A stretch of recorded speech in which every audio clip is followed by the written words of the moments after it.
What's up, gamers? How's everybody doing? Happy New Year's to everyone. And we're heading into 2022, and everybody has their New Year's resolution, positivity going on. Everybody is trying to move up into the world. And this year in 2022, for me, I'm focusing on health, getting my stuff together, helping out with family. I'm going to start doing a lot more YouTube stuff and getting my content up, and also getting some of my social media kind of straightened out.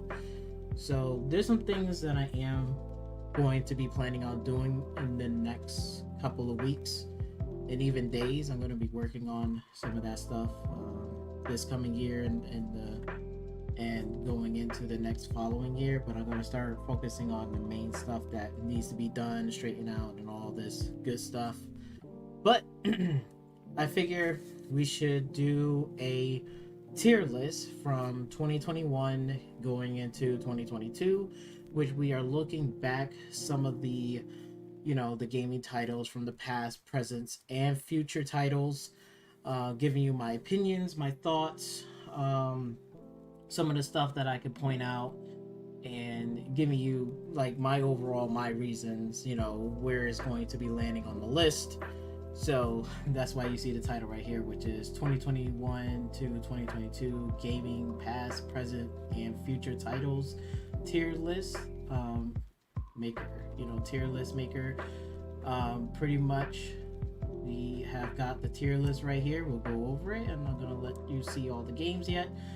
Okay, so first one, which is God tier, which that this is like a game that is like the best of the best. You can't really touch it.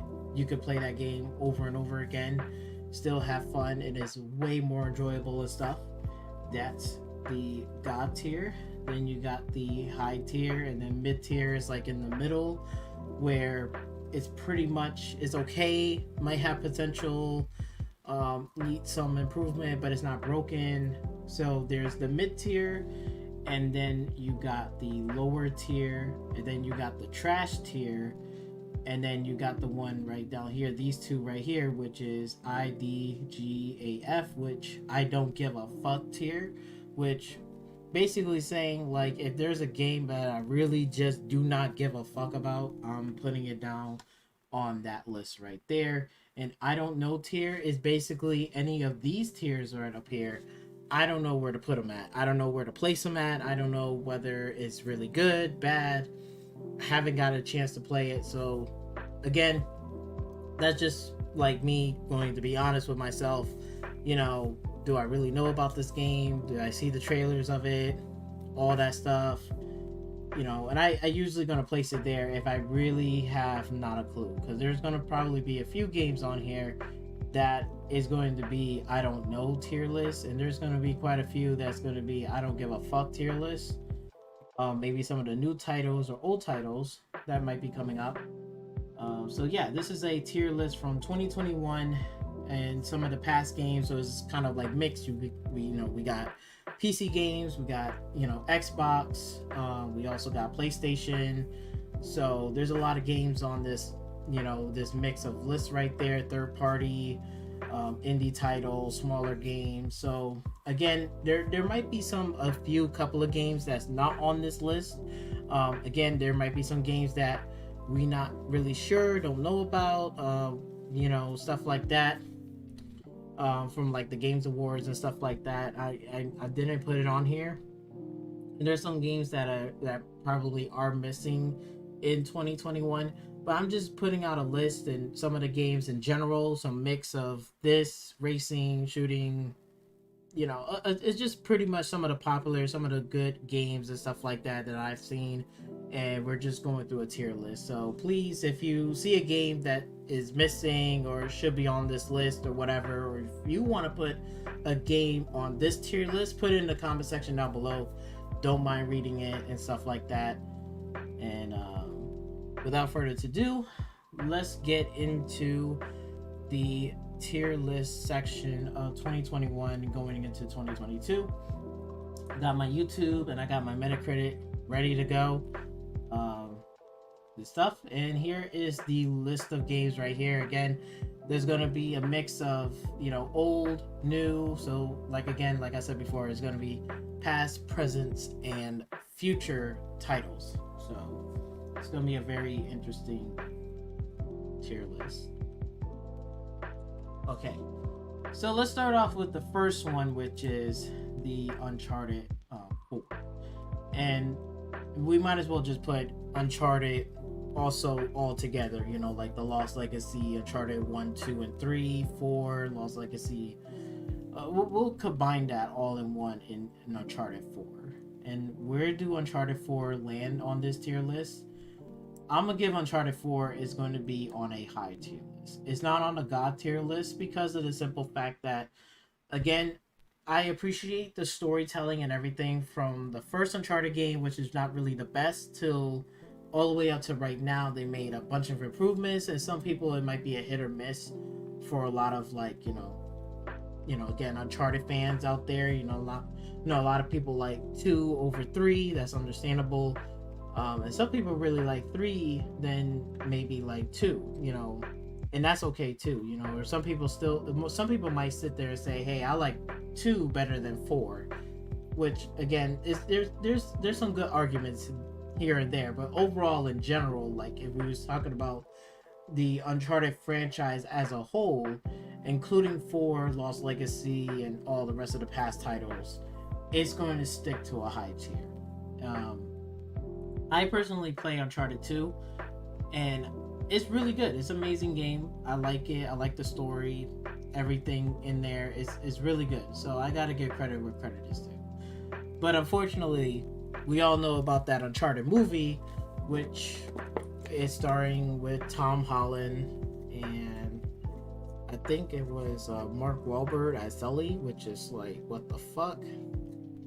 I mean, I know Mark Wahlberg can pull off a Sully, but then again, I'm like, you might as well just get someone that's already old to play as Sully, you know? And it doesn't have to be exactly like in the video game itself, but the fact that they put in Tom Holland in the Uncharted movie, and then when you see the trailer and stuff, it's fucking horrible. Like, it doesn't make any sense. I feel like Mark Wahlberg has the look and the action, like, body build for that can play Nathan Drake over Tom Holland.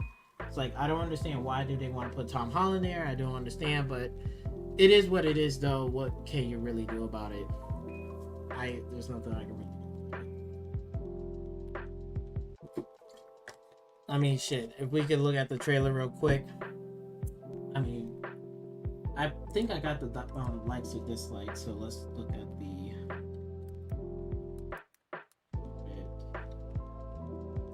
It's trash. Which it is trash, but let's look at the trailer. I want to see the trailer. The fan-made trailer was amazing, but when you look at the fucking movie itself, like, it's crazy. Again, I don't want copyrighted, so I'm just gonna put it silent.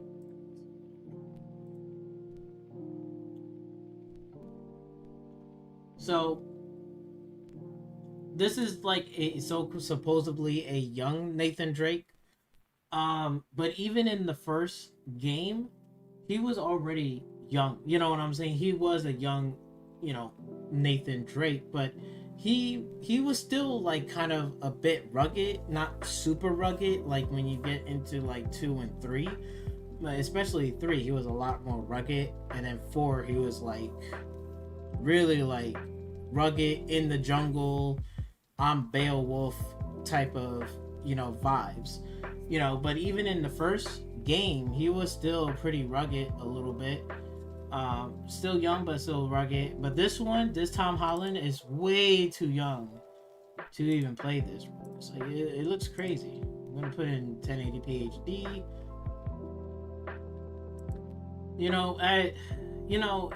I don't mind movies like this. I do enjoy movies that has treasure stuff, riddles and stuff, like that Nicolas Cage, I think it was National Treasure, by Nicolas Cage. That shit was a good ass fucking movie. Like, I love that movie. I will watch that movie over and over again. They nailed everything, the balance, action, discovery, clues, hints, all that stuff is all great.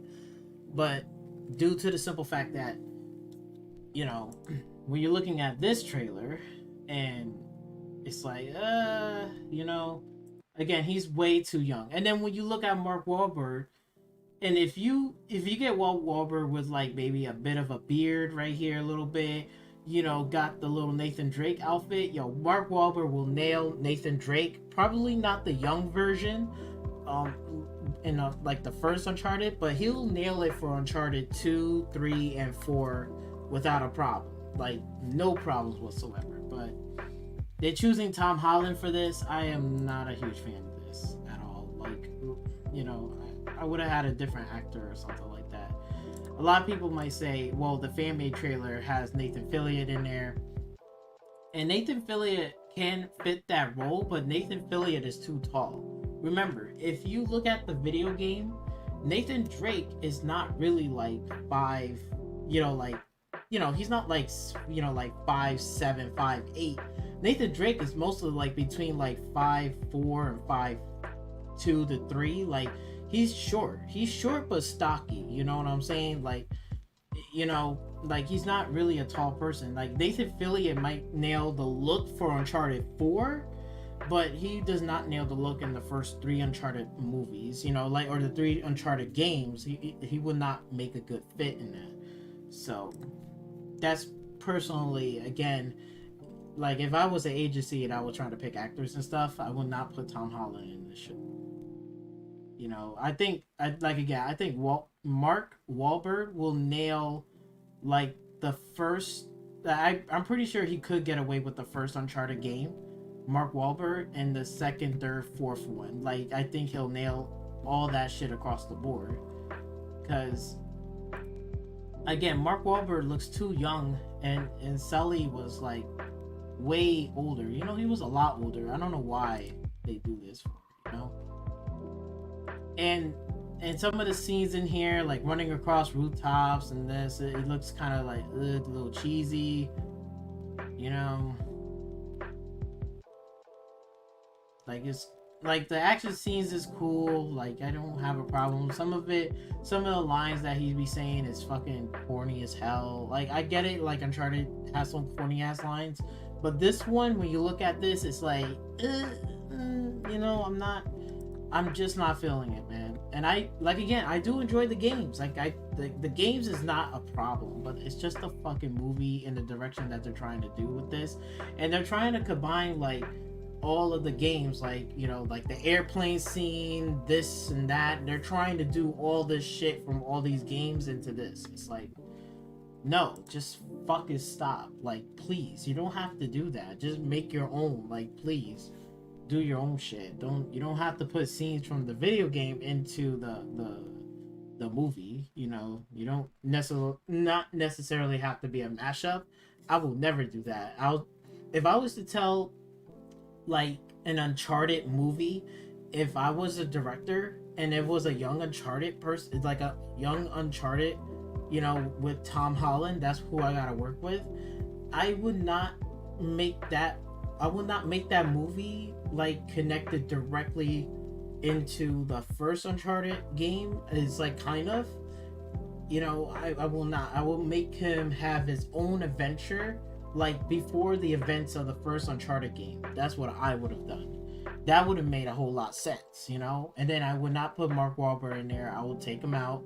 I'll put a younger, more like, he's more like the lead adventurous at first, but then you know, like, Tom Holland is going to be this you know, the Nathan Drake, like, the next adventure. He's gonna be towards like the middle of the movie, towards the end. Like, he's the main leader of, you know, of the adventure. Like, he's taking the torch away from the previous, you know, kind of adventure. Like, he's retired, he did all this shit, so he was like a young apprentice. That's what I would have done, straight up. That would have made the movie so much better, made more sense, And on top of that, it's pretty much is a prequel from the first Uncharted game. Like just before the first Uncharted game, it's going into that. Like that's what I would have done.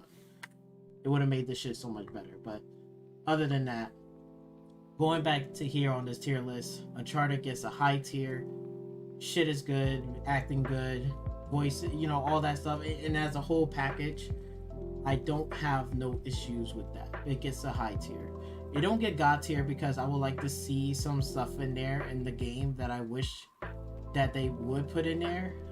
Technical stuff will be like, I would like to see more of an open kind of environment, like not an open world. Let's make that clear. I'm not trying to sit here and say, okay, this Uncharted game gotta be this open world, big giant ass environment. No, I'm saying like more towards like little hub worlds in different situations. Like let's say for example, like let's say he lost a precious whatever diamond that will help him to navigate across the map. They know who he like Nathan Drake knows who the bad guys are, but it's up to you to make choices whether or not should I take the train there and try to beat them there, or should I take the plane there? Should I ambush them, or should I try to go loud and proud, like action oriented?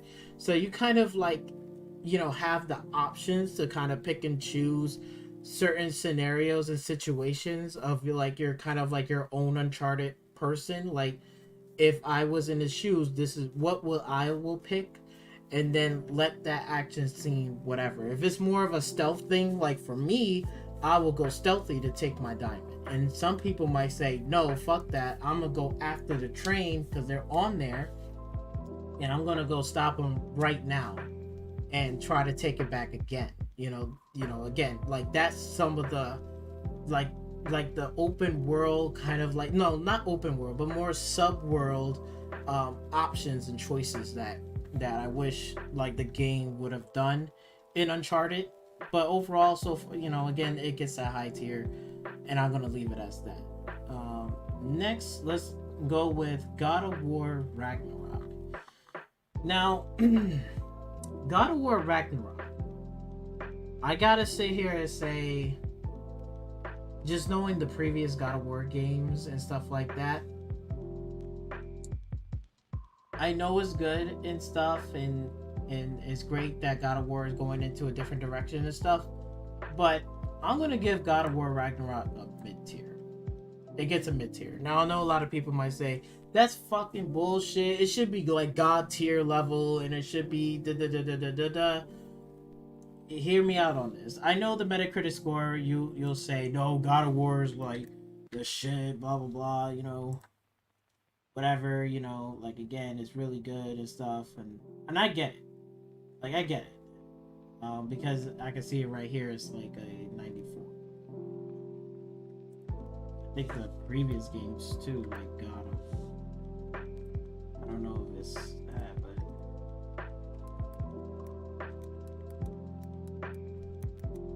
let's just put God of War 2 for example.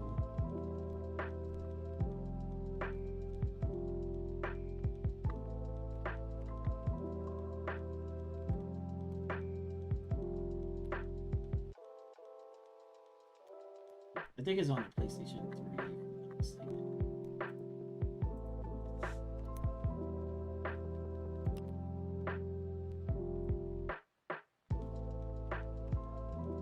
Okay, yep, and then God of War. Yeah, so God of War 94, just like how first God of War was like a 94. God of War 3 was a 92. God of War 2, 93. I like the old God of War games because it was more, I get it, like some people might say, well, that was like a platformer and stuff like that, which it was, but it has like these big epic like moments and shit like that.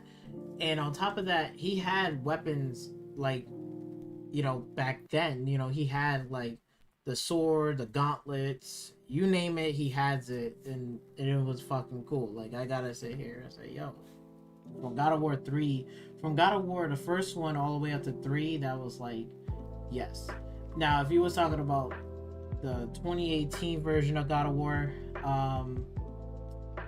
it just didn't make any sense. Um, because now it's heading into like Greek mythology, and when you get into Greek mythology and Norse mythology are similar in a way, but they're two different things. One is takes place in Greek, and the other one takes Norse mythology, which just takes place like towards like mountains and stuff like that, and like ancient, warlords and Vikings and stuff. Like it's more like towards that. But I know Kratos is more of like Greek mythology, and it didn't make any sense that he's like wielding an axe, but yet like all the weapons and all the previous weapons that he had before was the fact that he had whatchamacallit, like again, he had the gauntlet, the swords, and he was getting weapons in God of War 3. So you going into this new God of War, it's like, what happened to like his gauntlets? What happened to all of his other cool weapons that he fucking had? And also, where was his main fucking weapon? His main weapon was basically the fucking chains, man. Like, come on now. Like, like, it's ridiculous. Like, we go on here, like...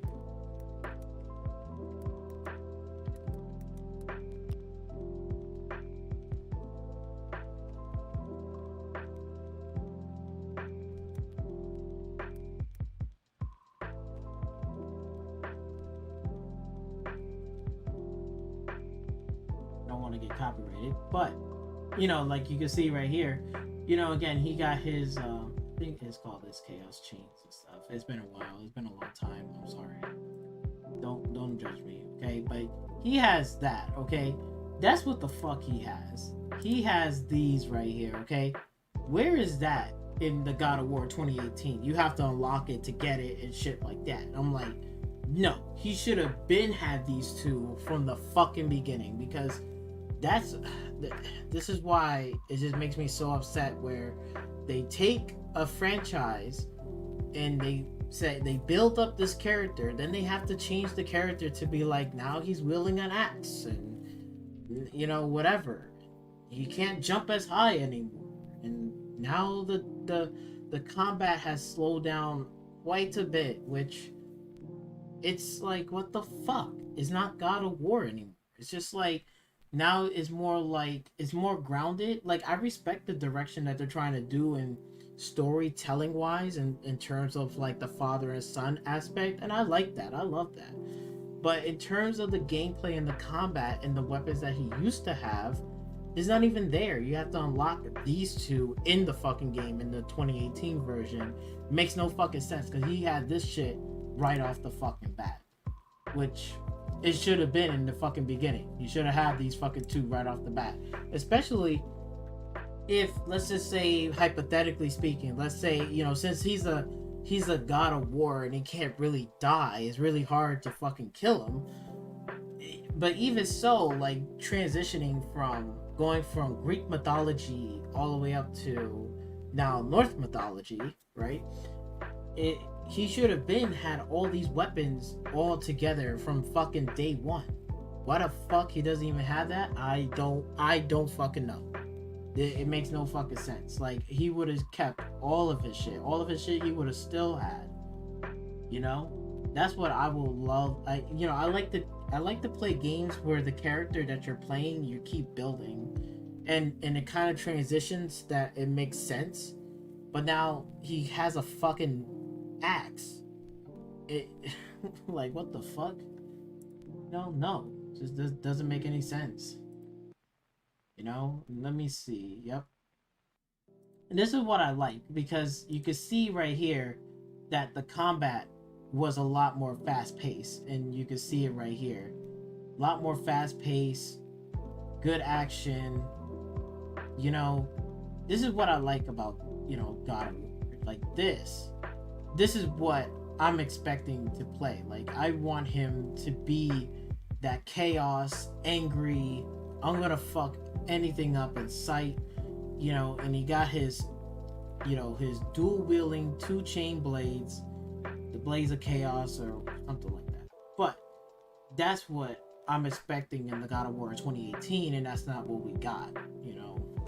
I mean, again, the environment and stuff like that is all great. I'm not disrespecting the environment, whatever, and all that stuff. That's all great. I don't got an issue with that, or nor the enemies that you're fighting in that game. But the simple fact that they dumb down the combat speed slower, and he doesn't even have his dual wielding chaos from the fucking beginning.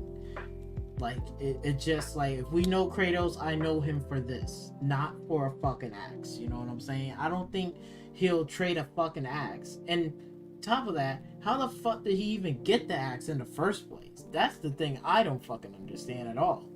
Like, it's fucking ridiculous. How the fuck he gonna trade from a dual wielding blades to a fucking axe? It's ridiculous. It is fucking ridiculous.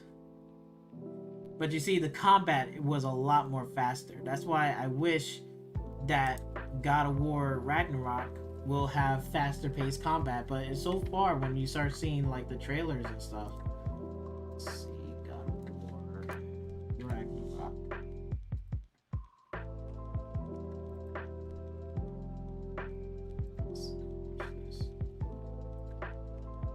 Again, I put it on mute because I don't want no copyright and shit like that. Like, again, I don't have an issue of him, how he looks, the clothing, the environment, anything like that. I do not have an issue with in the storytelling. You know, I don't got an issue with this. I don't have an issue like this. You know, I don't got a problem. I think this is great. This is like putting God of War in the right direction and shit. And like, again, I like the environment. The environment is great and stuff, but I just do not understand about the fucking axe. Like, why? As previous fucking games that I played, he had way more fucking better weapons. He had a gauntlet, this, that. He had shit going on. What the fuck is this? You know what I'm saying? And like, again, he's just jumping off a ledge. He's not like really actually jumping. You know, like, hopefully the combat will be faster, but I'm not getting my hopes up. I'm really not. Like, right there, I didn't like that one. You see how, like, he's taking a swing and he doesn't, you know, it's like, it's mostly like this character is on a standstill while these people are swinging like this. I'm not a fan of that. You know, again, it's cool, like the presentation is cool. Hopefully the combat is a lot faster. Oh, and then another thing too is that we have to fight the fucking Ragnarok itself. Thorn? I think it was Thorn. But this fucking Thorn is like fat as fuck. It's like, why? Why are you making me fight Thorn that is fat as hell? Thorn is like, bro, like, I will look at Thorn like in the Marvel, and don't get it twisted. I'm not a fucking super duper Marvel fan and shit, but damn, Thorn in fucking Marvel movie looks fucking menacing and a badass than this fat fuck that we gotta fight in this goddamn game. It's ridiculous. It's like, what the fuck is this? Yeah. This is what I don't like. You see how he turned a swing like that? It's just nitpicking, but this is why I don't like the combat. You see how he's do a swing turn, but he's standing in one place? Honestly, when you're doing a swing turn, you be somewhere right out here when you're doing a swing turn and stuff like that. That's in terms of like combat that I'm talking about. Like, that's what I want to see. I want to see combat to improve, faster pace, better fluid, and more flow to it. You know, it's not more, you know, this steady as we go type shit, you know, whatever, you know. And he needs to be jumped a little bit more higher, you know, like a lot more higher, you know. Like, again, he's the God of War. He should be jumping like still the same level of height, you know. He's a god. He got all this power, especially from the previous fucking games that he fucking just went through, like, you know, gaining all the power and stuff like that. Like, come on. Like, some of this shit he should have fucking like patty cake these motherfuckers like easily as hell, you know. And if you are gonna put enemies that are gonna be tougher, make these bitches bigger, make them bigger, make them more fucking menacing, and make his fucking combat a bit faster. That makes the game so much enjoyable. But I can't play a fucking game like, you know, I can play this game and enjoy myself, but you know, again, I'm a bit disappointing in that fucking department. The story leading up to it didn't make any fucking sense. Again, I like the Norse mythology, but even so, I sat there and said, even Kratos don't even belong in this fucking universe. I would like to see a whole new character than Kratos, because of the simple fact that he's in Roman, you know, he dealt with like Roman kind of, you know, the Roman, you know, era and stuff. So I would like to see Kratos later on in a game where we see him like where he took over the, you know, the city, he built it up better, he's a god now, he, you know, whatever, he has kids and all that stuff. And especially he was fucking with like how many fucking kids in that fucking game, like throughout like the first God of War, second, third, he was fucking with a lot of women there. He probably had like a lot of babies, at least like 5 of them bitches. So that's another factor there. So again, this shit is cool as fuck. Like, I appreciate this. Like, I appreciate all this shit. But hopefully the combat will be a lot more faster, the movement be a lot more faster pace. You know, I don't want him to be fucking like one of those like checkerboard square type shit. You know, please, like, no. Like, again, if Thorn was this type of villain right here, like, they fucked it up. This should have been the fucking villain right here. This motherfucker right here should have been the villain. This should have been like Thorn right here. Like, imagine him versus Thorn. He has a hammer and all that stuff. Yo, that will be like the most epic fucking fight. Look at this shit. Look at that shit, right? Then look at this. Like, God, good.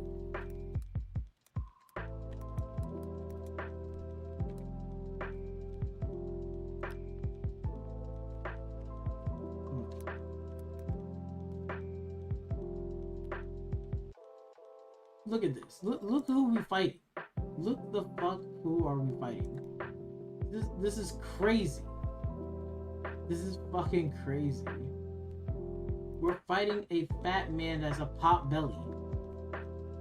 It's fucking crazy. Look at this shit.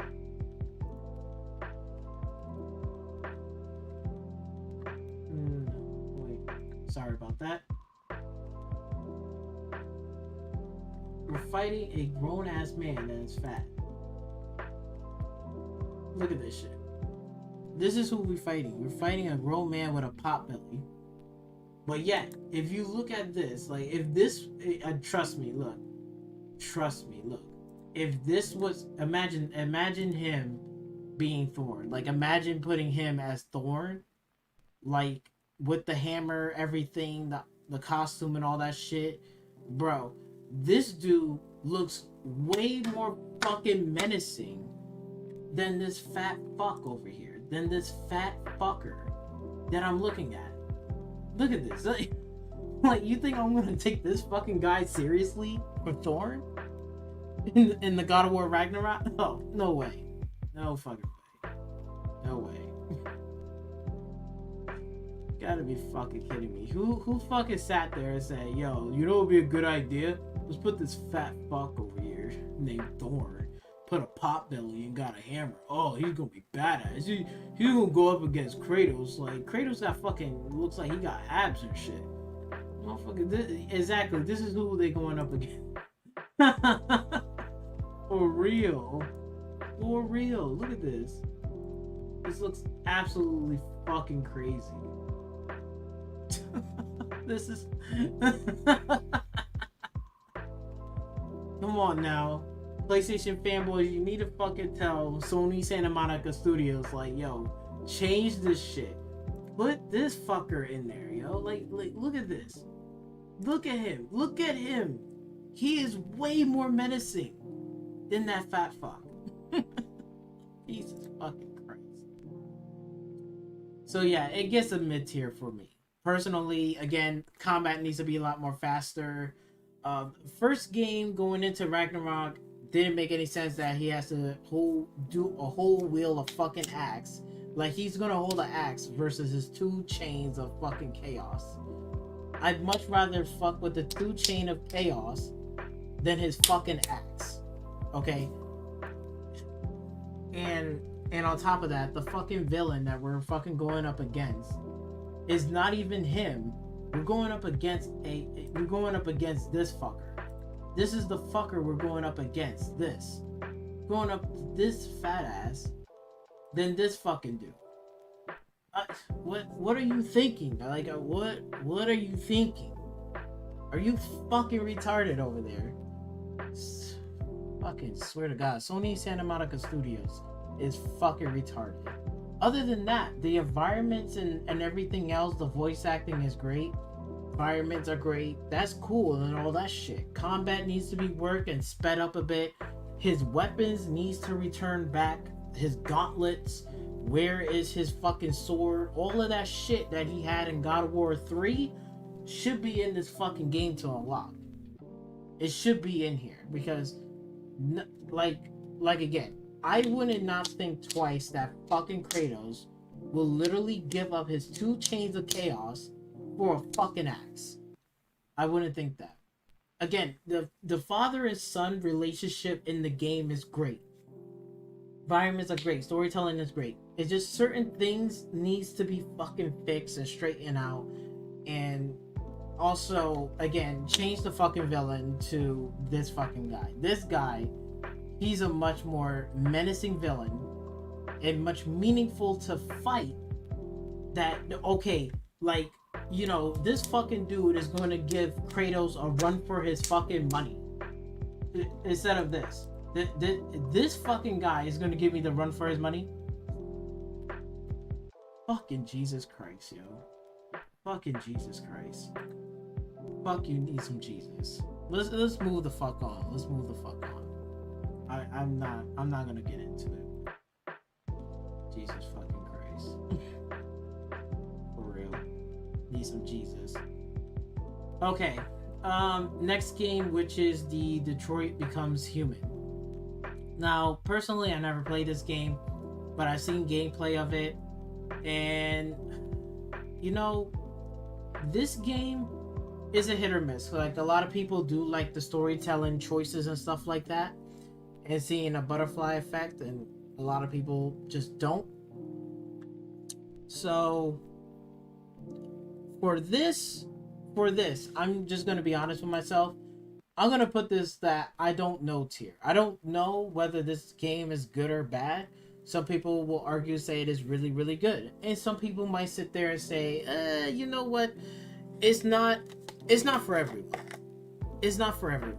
But what I could fucking sit here and say is, just given the fact that, you know, like the story and the storytelling and the voice acting that I've seen in there. It's really cool. It's interesting. I've seen gameplay of it. I watch some of the missions and stuff like that. For me, it looks good. I don't mind playing it, you know, maybe 2 times or so. But again, it's a hit or miss because I don't think a lot of fans are like jumping into like, yeah, we need another Detroit Become Human too. We need this shit. Blah, blah. I think there's some fans out there like, yeah, we would like to see one. It's really good. Keep doing it. You know, I'm just gonna put it, I don't know fucking tier because I can't really rate that at all.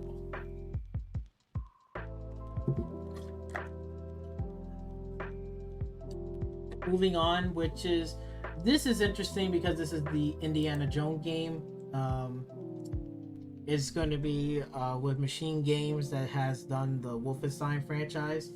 Now, for this, I'm going to put it to I don't know tier because I don't know whether it's going to be good or not. I don't know whether it's going to be up in this level like Uncharted. Uncharted is a high tier level, and this, I don't fucking know. It might be really good. It might be really bad. We'll see how it goes. It's pretty much just a wait to see game. Again, Xbox and Microsoft Studio got that, pretty much in their exclusive titles. So we'll wait and see. I'm gonna play. I wait to see thing. It's not like I don't give a fuck about it. I do want to see it to do really, really good. So I'm gonna put it in that tier. I can't really rate that on there yet. Gotta play the wait and see game. Now, this one, Until Dawn, I'm gonna slap this right into I don't give a fuck tier. I know you probably say, well, why you put Detroit Become Human, but you don't give a fuck about Until Dawn? Well, I've seen gameplay of it. I know about it and stuff. It was cool, whatever. And is a much more like horror type of adventure game with choices and stuff. I don't have an issue, but personally for me, I really don't give a fuck about Until Dawn. Like when I saw it and shit, I really was like, I don't give a fuck. I'm not sitting here saying it's trash, it's mid tier, god tier. I'm not sitting here saying that. It's just a personal thing for me. I'm just letting you guys know. I just don't give a fuck about Until Dawn. So fuck that game for all I care. If the game is good, great. Put it in the comment section down below. If you really just don't give a fuck like me, I don't really care. Hey, you probably might praise me and say, yo, that shit, I don't fuck with that. So I can't really tell you. I don't give a fuck tier is pretty much I don't know tier, but I don't give a fuck is like a personal thing for me. Like I just seen it and I really don't care about it. Like I got no feelings towards that shit and I really don't give a fuck. I really fucking don't. Like, what do you want me to be like? Be like, oh yeah, this game is fucking great. Let's put it on here. Nah, I'm sorry. Sorry, but not sorry. I'm just don't give a fuck. Now, Crossfire X. Now, Crossfire X is, I think, Remedy is doing that? I'm not sure. Hold on. Let's look at Crossfire X.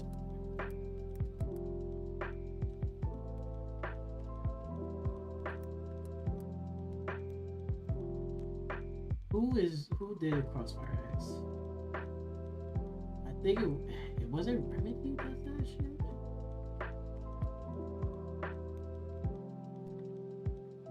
I want to know who does Crossfire X. Okay, hold on for a minute. Hold on.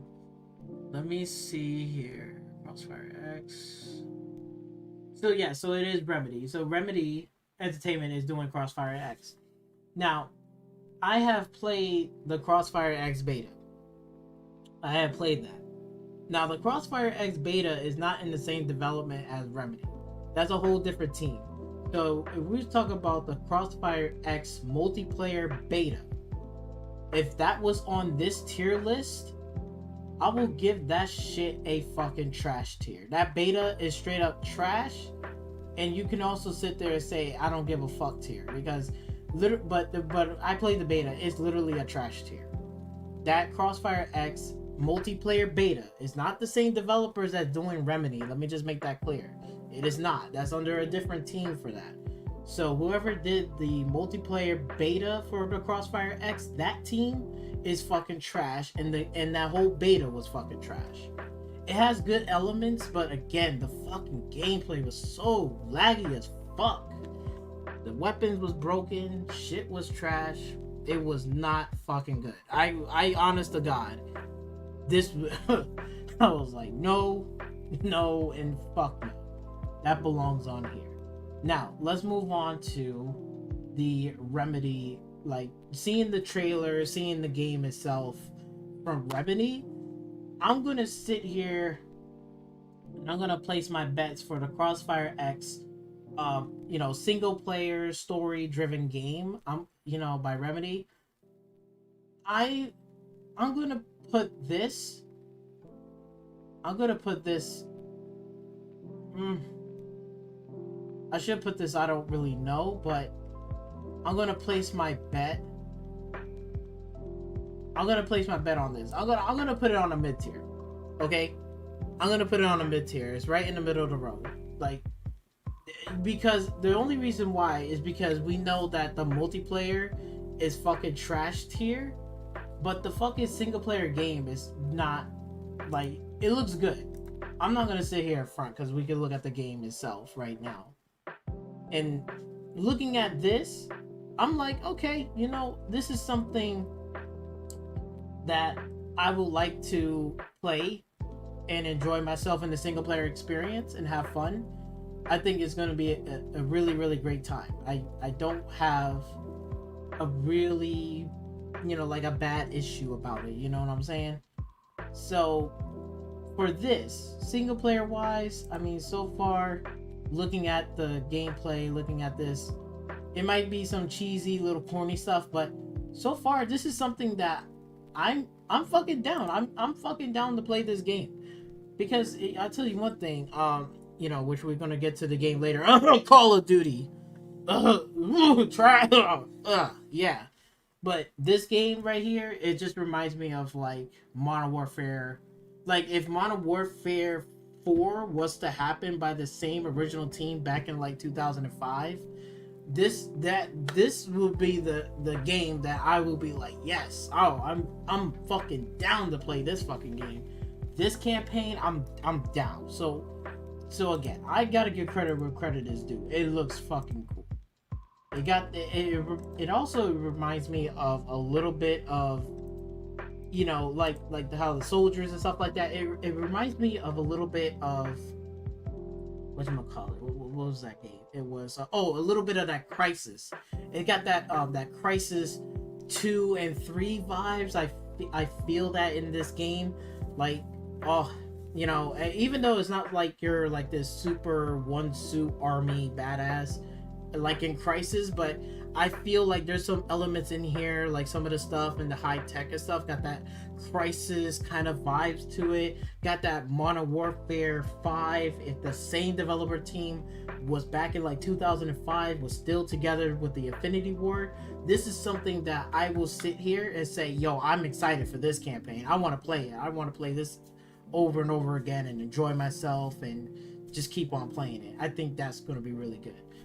So without that being said, I praise it, you know, that much, but I'm gonna put it in the middle of the middle tier, just due to the simple fact that the fucking multiplayer the beta was trash. If the multiplayer beta was fucking good, like whatever I played, the alpha, the beta, if that was really good for the Crossfire X, and then on top of this might go up to a high tier. I will put that up to a high tier. But since that beta was fucking hot garbage, not developed under the same team as Remedy, we're putting it into a mid tier. I'm excited for the campaign and stuff like that, but the multiplayer, I am not. So I'm gonna put that there. I think that's fair to put that shit there. Because I'm not gonna put that shit any higher than God knows what. So let's see.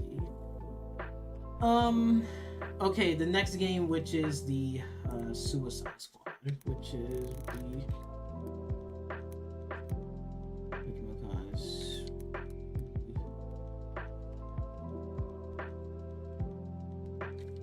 Wait, hold on. Yeah, lost my train of thought. Suicide Squad gameplay. Now, I've seen the gameplay trailer of the Suicide Squad. At first, I was like, I'm not really sure about this, you know. But again, I don't know. It's starting to grow on me a little bit. This might be a game that I do want to pick it up. Hopefully, it's fucking good, and it's not fucking terrible. For the Suicide Squad game, and seeing the gameplay and the trailer for it, you know, you got Harley Quinn. You know, you got that. The only thing I'm a little disappointed, I wish they had Will Smith to do you know, Deadshot. You know, like I would like to see Will Smith in this to be voice acting for Deadshot in this game. I would love to see that. To be honest, I'm sorry, you know, please.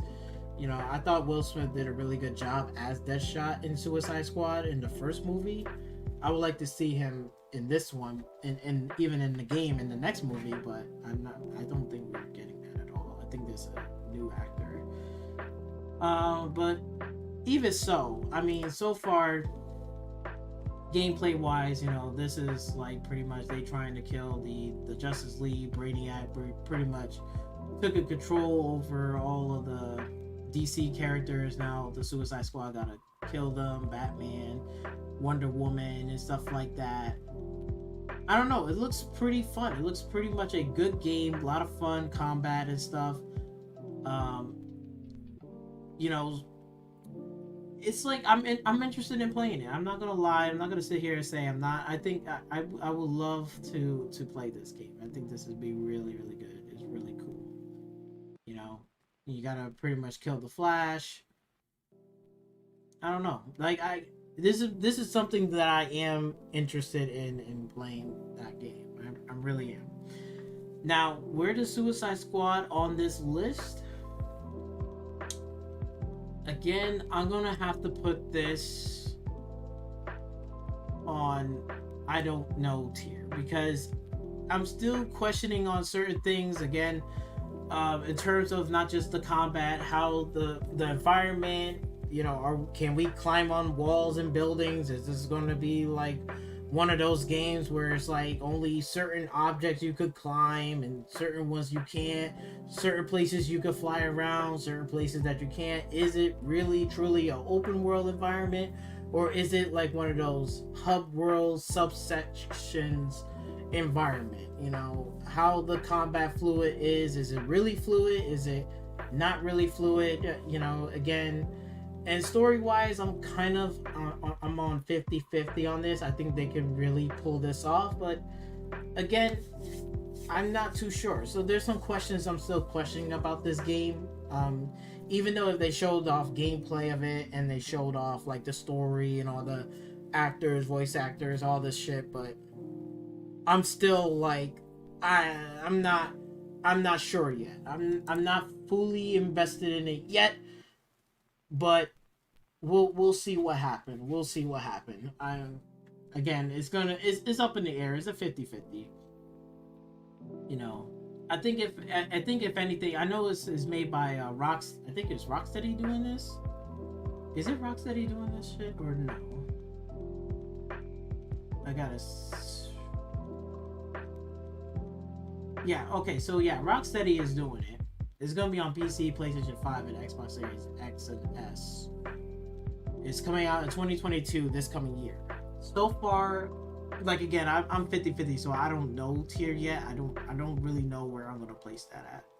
So I'm going to put it down there. I think it belongs down there. It needs to stay down there. I think that makes a whole lot of sense. Now, the next one is going to be the Hogwarts Legacy. Hogwarts Legacy. Now, I think I've seen gameplay of this. I'm gonna rewatch it again together and give you my thoughts. But so when I seen a little bit of that, I was pretty impressed. I think that's a game that I will most likely will give that more of a chance than I would in Rocksteady Suicide Squad. Just to be honest with you. So let's see.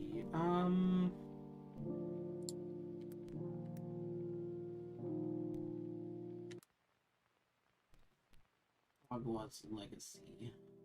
Yeah, so let's see. Hogwarts Legacy gameplay. Do they have a gameplay? I think they do, but it seems to be kind of like this fake ass gameplay. Unless they do have gameplay, I'm not sure. It seems like they have gameplay. Let's look at the gameplay first, and then I'll look at the other trailer. Like Warner Brothers.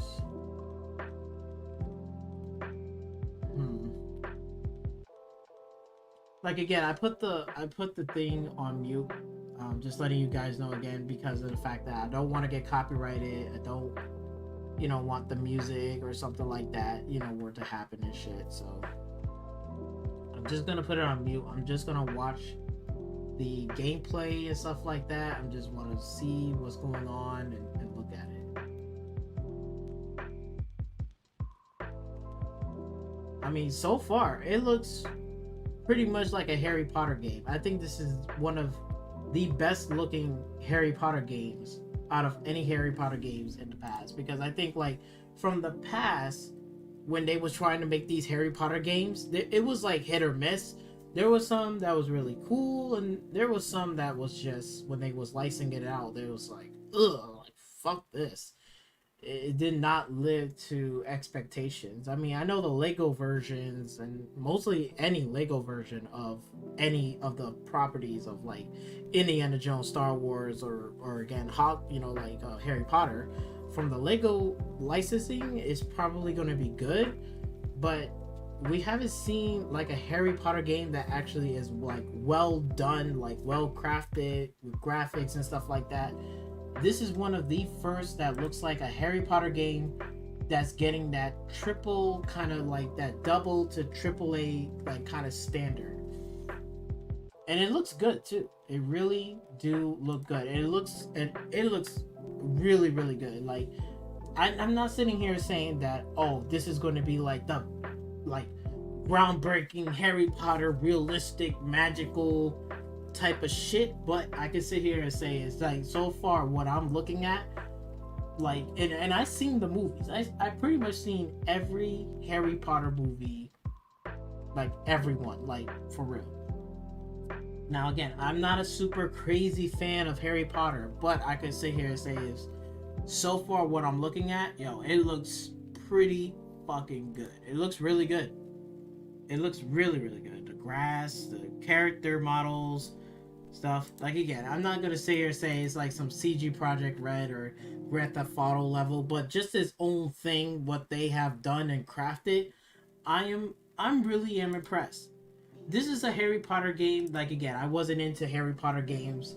This is a game that I might sit here and say I want to give this game a shot, because if they execute this right and do everything well done, I don't think they need to cram in everything. Please don't, because I don't want the game to either break or be like it's too much or it doesn't make any fucking sense. Just make it simple first. Just make it simple, and then the next game you build that on top of that. You know, just put basic stuff. You know, if you can't put in like the flying, like I forgot what it's called, but you know how like when Harry was joining a team and flying, I don't know what kind of game was that, whatever, Quivis or some shit like that. If they can't put that in the game, that's totally fine. I'm not gonna sweat about that. Just make a really good, interesting Hogwarts type of adventure, with the castle and stuff, finding secrets, stuff. If it feels like it got that bully vibe, where instead of like bully, in the Rockstar game, if this is like more towards like, I will say, it's like have that half bully where you just go to school, you learn new witchcraft and stuff, you find hidden secrets and stuff, and learn about enchantment spells and stuff, go around the Hogwarts shop, flying on griffins, and defeating monsters and ghouls and shit. I think this would be a pretty cool Harry Potter game. Like again, I'm not gonna sit here and say like, please, put everything in here. Like, just don't. I don't want it to be like try to be like they're trying to do everything and then it fucking lags and it crashes. Just put basic stuff, enemy combat in there. Make sure it's just well pasted. If they can pull that off, I think this will be the best Harry Potter game ever, hands down. Just don't overdo it, please. Like everything else that I'm seeing so far looks fucking cool. Looks really, really cool. But I've seen some of the gameplay. It looks kind of laggy a little bit. There's some lag. Like you probably will see it on that Griffin ride shit, or even in the town. I think when you see the town scene, it was laggy. Like there, it looks like it was dropping like hella fucking frames per second, and you only see like two guys over here. This, see, it's like a little bit laggy. And I think there's this one scene, this bridge scene was a bit laggy. So there is some things that they have to optimize and polish. This looks good. Well flow. When that bridge put together, it was like some lag shit right there. But again, the character models, the fight, this, that, it looks pretty damn good. It looks good. I'm really I'm really impressed. You know, I'm really in. I want to play this game. I want to give it a chance and really have myself some fun. If this was a VR game, this would be like everybody be downloading this shit day one. All those Harry Potter fans, no lie, will fucking download that game day one. Day one. Real, they'll be stuck in that fucking world.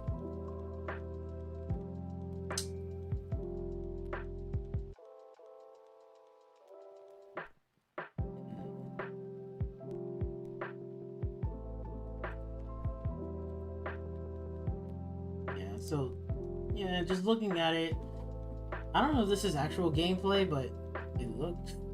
Yeah, they're gonna have to tweak a few. I think this is still early in development, but so far, I think if they straighten up a little bit, graphic wise and stuff, I think it really does have a chance. Yeah, it's still looking really a little rough. I don't know if this is actual gameplay. It looks like it's actual fucking gameplay. Yeah, okay. So it looks good, but it's like pretty rough. I see the frame rate is just not really good. Like that water frame rate right there looks fucking crazy. Stupid fast. And this dude running stupid slow. Come on now. Gotta get those running animations, water animations. Gotta get them up there. And graphically speaking, it needs to be a lot more better than that. I'll tell you that.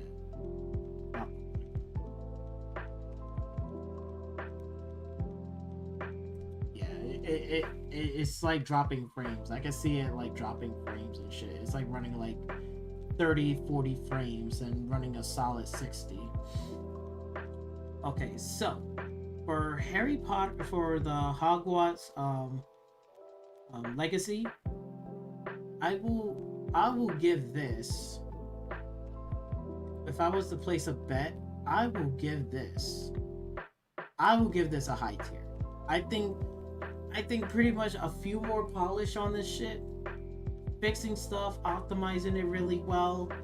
I think this will be a really good Harry Potter game. Like, honest to God, and it makes me want to, really play this game. Like, it makes me want to play this way more than than Crossfire X or again or Suicide Squad. That one, it makes me want to play this game way more than that. But okay, I will say we'll move on from there. We'll put it on there. I think this would be a high tier for me. I'll place my bets on that. I don't know if I'm gonna win or lose that bet, but we'll find out. Okay, moving down on the list itself, Dirt 4. Now, Dirt 4 for me, personally, is going to definitely get a high tier. This is an old game from the past, but I love Dirt 4 because of the fact that it has a good balance between the driving mechanics in terms of because I was in the comment section before in another video.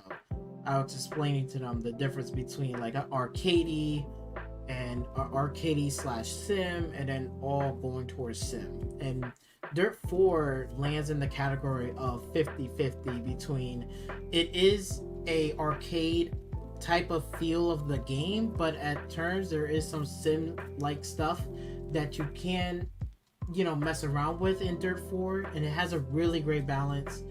I enjoy the game. I love the game. The game is really good. I give it a high tier. I would not say it's God tier yet. Again, there's a few little things I wish they added, improve, and on top of that stuff in the Dirt franchise itself, in Dirt 4 especially. But for what they offer in this one, I enjoyed myself. Balancing wise, car mechanics, again, really good. Very fun, very smooth.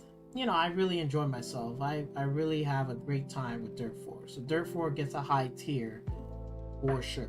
Definitely, if you want to have good, if you want to know between the difference between like Forza and Dirt 4, and they're pretty much right up there in terms of like driving mechanics and balance. Dirt 4 is definitely one of those franchises that it does have the hit and miss in their franchise. You know, maybe like Dirt 4 is really good, but Dirt 5 would be a lot more arcadey like than it is sim like. So again, there's some hit and misses, but again, I feel like Dirt 4 has a perfect balance between arcade and also sim racing put together. Driving mechanic wise is really good. Playing the game in career mode, I did have a problem with that. It's just like, you know, and also they got generated type of maps and stuff like that, the distance, weather conditions, stuff like that. So Dirt 4, they nailed that shit right out of the park. It gets a high tier for me for Dirt 4. Moving on. Godfall. Godfall. You know that's gonna belong in the trash tier. Okay, the Godfall belongs in the goddamn trash. I mean, like, look, you know, like, as much as I got my hopes up with Godfall, but just knowing the fact that, I mean, looking at the gameplay itself, it's fucking crazy. And on top of that, I mean, shit, if we can go on even here, we can even see it. Okay, Godfall got a 61 and a 4.3 user score. And these are not fanboys like hating the game. This is like a PlayStation exclusive. I think it's on PC if I'm not mistaken by now, but we're soon to be on PC. This game is just really fucking bad. The critic says, "Oh, it's all mixed," but it's just overwhelming. Fucking crazy.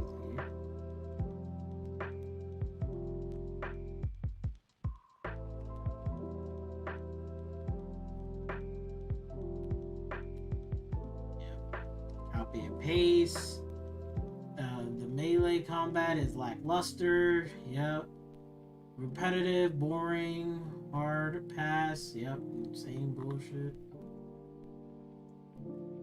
For real. Like, every time when I seen the gameplay of it, it looks so fucking cool in the trailer. Like, it's like, ooh, this looks really cool and shit. But then when you really play the fucking game, it's like, what the fuck is this game?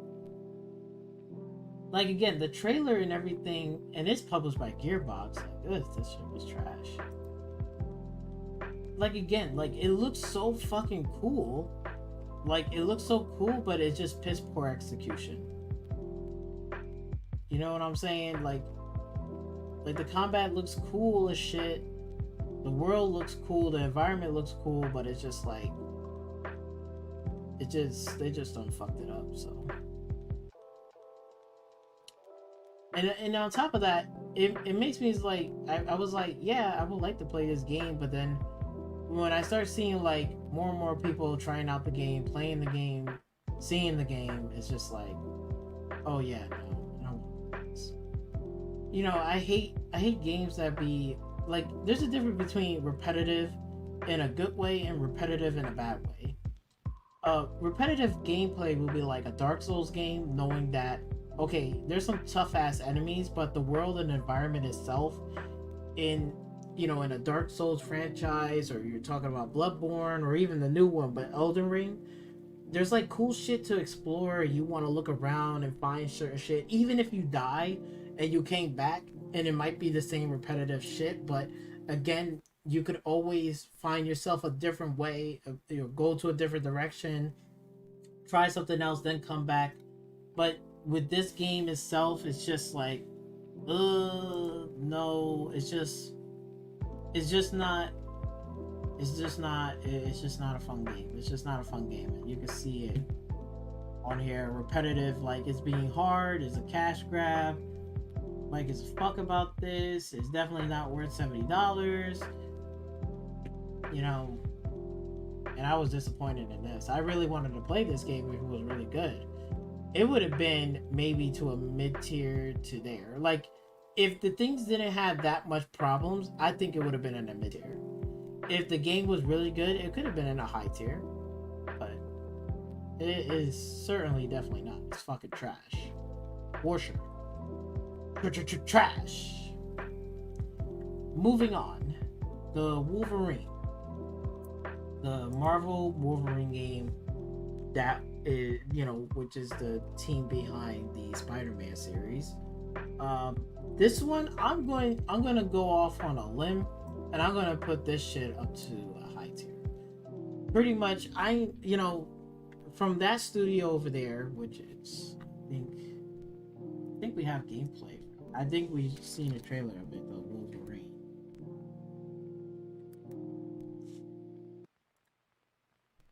I don't think we've seen like super gameplay, like whatever, but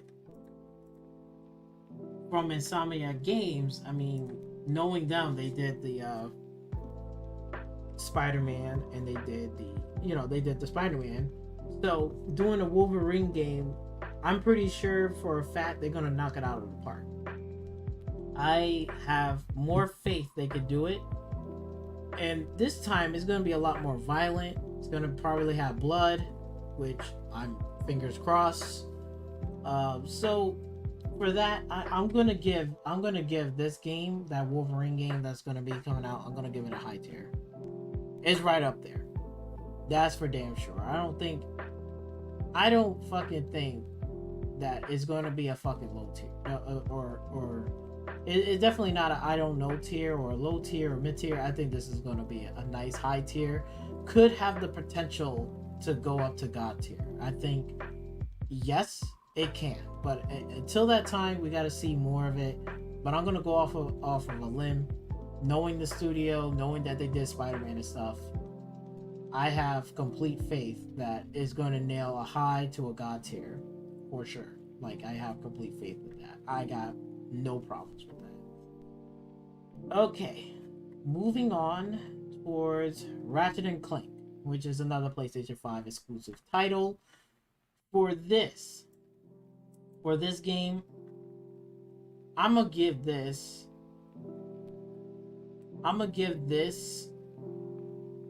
a mid tier for Ratchet and Clank. Now, the reason why I gave Ratchet and Clank a mid tier is the simple fact that Ratchet and Clank, they have so many games of Ratchet and Clank. Like, let's look this up.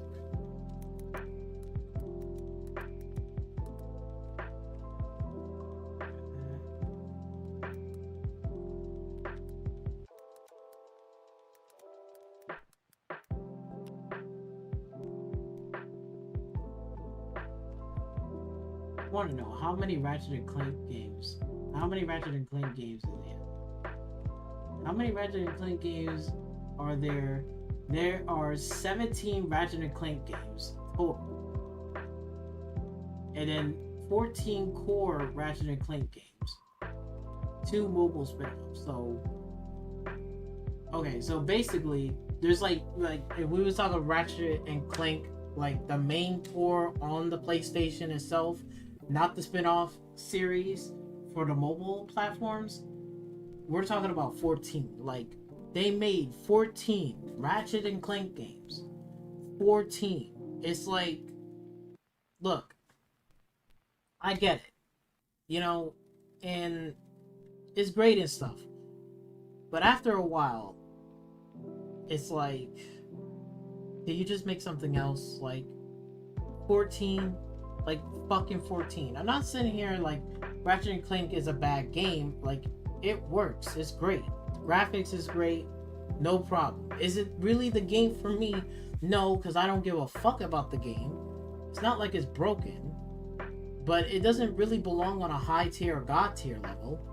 And it's definitely not low tier, like it's fucking like broken, or it's just like needs a lot more work, or it doesn't, it has everything. So it's in the middle of the road.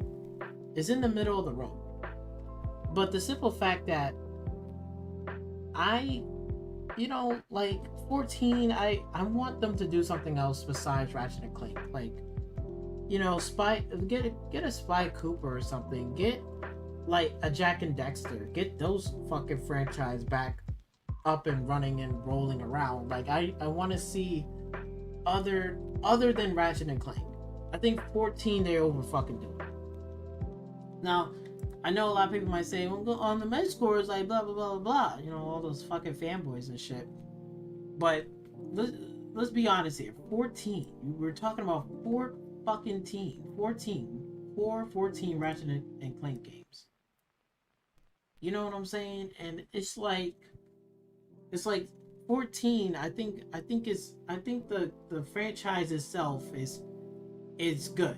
I think you don't need to make another franchise of a Ratchet and Clank game anytime soon. Please stop making that bullshit. Make other fucking games. Spy Cooper, Jack and Dexter, 4 or 5, whatever. Start pumping out those. Okay? Or make a completely different franchise. But please, for fucking God's sake, stop making a Ratchet and Clank game. Like, god damn. Like, fuck's sake. There's other games that they could easily make that's like, you know what I'm saying? Like, Ratchet and Clank needs to be on the shelf. Like, put that shit on the shelf. Don't fucking touch it. Don't even bother thinking about it. Just put that shit on the shelf. Please, just do that. I don't want to see another fucking Ratchet and Clank game from another fucking, like, re-release of, like, the next, like, generation of console is just going to be, here's another re-release of a Ratchet and Clank game, but this time it's not Rift Apart, it's Drift Apart, or whatever the fuck it is. Like, stop. Like, no more. Please, no fucking more. I don't want to see another fucking Ratchet and Clank game ever. Please, I'm done. I am so done with that shit. So done. It's ridiculous. Fucking ridiculous. Like, make something else. Do something fucking different. Okay, moving on. Here's another. Well, it's not really PlayStation 5. It's a multi-plat. But I'll put it on a PlayStation box. But it's Watch Dogs Legion. Now it's a multi-plat. Let's not get it twisted. Let's not get it wrong. It is a multi-plat game. Watch Dogs Legion. And Watch Dogs Legion is going to get the fucking trash tier. Just the simple fact that I played the first Watch Dogs game, and I know it wasn't the best ever, and it was rough around the edges, but I like the character, even though he's bland, he's boring, and all this shit. But that he was out for revenge. It was straight to the point, and it has some good elements in there. But again, the E3 one was such a great looking game on that, like, console and stuff like that. But then when you're actually playing it on the console, they dumbed down the graphics. It was not looking like the E3 demo at all, like the first Watch Dogs games. But they had good elements in there and stuff like that. I don't have an issue with that. Now, when Watch Dogs 2, I didn't really give a fuck about. I was like, falling asleep. And then when Watch Dogs Legions came out, I really just don't give a fuck, and it's just trash. Like, it's trash. Like, I'm just gonna call it out. I mean, I could put this, like, I don't give a fuck tier or the low tier. I put it on the trash tier. It's just fucking trash. You know what? Okay, fine. Just to be fair. Okay, you know what? Just to be fair, I'll put it on low tier. They got some good elements there, like they do. Like, the world itself and everything is great, but at the same time, it needs a lot. It needs, like, a fucking, like, re-overhaul, all of that stuff. Like, if we was talking about the franchise as a whole, and all the Watch Dogs, it's on a low tier, going into a trash tier. That's personally for me. Like, this game can be in the trash tier, I don't give a fuck tier, or the low tier. It ain't gonna be nowhere near a mid tier or a high tier or god tier. It's either this or below, because I can't see this fucking game getting any higher. And I'm pretty sure when the next one comes out, it's gonna be right into the trash tier, because I don't know if they ever learned a lesson, because Ubisoft has a fucking track record of making, like, bad terrible. They used to make really great games and it's fun, and I would love to play it. But so far this year, from the past couple of years back, with the Assassin's Creed, Far Cry, and now Watch Dogs, it's not looking too hot. It's not looking too hot, so I'll give it that. Moving on, Resident Evil 8, which is Village. So Resident Evil Village, which is the number 8 installment. Where is that going to be on the tier list? I'm gonna give Village.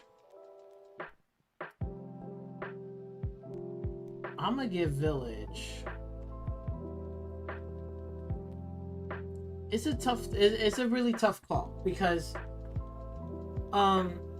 normally I don't play Resident Evil games because I'm not like a super fanboy, but I do watch the gameplay of it, and I do want to see the story and the franchise to kind of continue and stuff. But if I had to put like Resident Evil 2, I'll put that on a high tier. I think that was looking good. They remastered it and it looks amazing. Like, I'm gonna sit here. Resident Evil 3, however, the remaster one or the remake, I'll put that on a mid tier. Okay. Now, Resident Evil 8 Village, I'm gonna put that I'm gonna put it on a high tier. Resident Evil Village get a high tier. And I'm gonna tell you why. I think Resident Evil Village is continuing from the original one from Resident Evil 7. A lot of people like Resident Evil 7. I don't mind Resident Evil 7. It looks good. It was scary. There was some great moments there. I think a lot of people don't like Village because of, certain like choices, design choices and stuff like that, and I understand. I think this one gave you like a mix of everything, like haunted houses, creepy villains, stuff like that. So they kind of give you a little bit of everything in Village, which I do appreciate. Psychologically, horror elements and other forces. They gave you something different besides zombies. It's werewolf. So at least they're trying to like kind of break the mold and witches and stuff like that. So for me, it gets a high tier. And I think they added some modes in there. Some more DLC is going to be coming on the way. And I feel like the Village story is really pretty interesting. I don't know if the main character fucking really died, because at the ending, spoiler, if you haven't played it, oh well, you should just tune the fuck out. But I think he's still alive. If I'm not mistaken, he's still alive towards the end of the fucking thing. Who knows? We gotta wait. Maybe the DLC might answer those questions and stuff. But I like that Resident Evil Village is trying to take it into a different direction. Now you got more werewolf, more supernatural type of stuff, which is interesting. Instead of like the same old zombie in the corridor zombie, fast zombie, slow one, blah blah blah. They got more interesting kind of stuff like is happening now, which is great.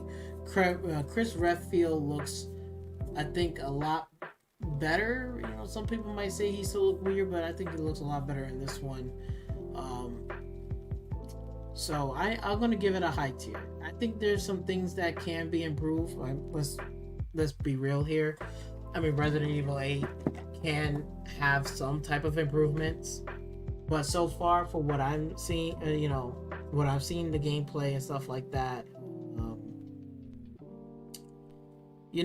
I'm gonna give it a high tier. I think there's some things that needs to be improved, but I like the direction that they're trying to do, and it's not some typical bullshit zombie thing.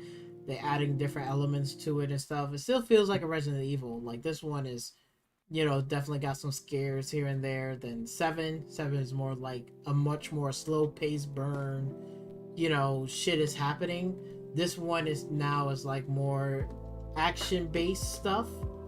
and it's not a slow burn, but it's still got some horror elements in there as well. So they are trying to mix it up instead of being the same old thing. So I gotta give credit where credit is due. Village, you know, it gets a high tier. It gets a high tier. Moving on. Now we got Dirt 5. Dirt 5, the franchise itself, I'm gonna give Dirt 5. You know, I'm gonna give Dirt 5.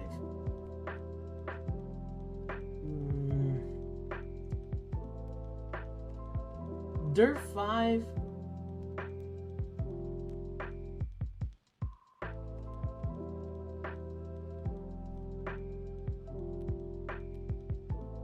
I'm gonna give this a mid tier. It's not completely broken.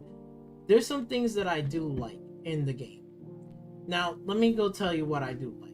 I do like when they put in the arcade mode and the time trial stuff, where now you have a visible like clone of like the whoever is the fastest driver and stuff like that, and there's like those visible like kind of like clone like type of stuff. If you don't know what I'm talking about, let me put it in here.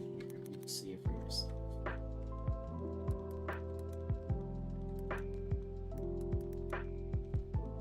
Whoop, put it in the wrong spot.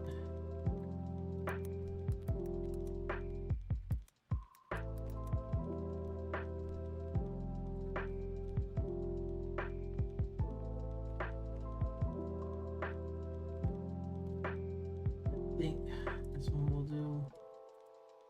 I don't know if they'll show it.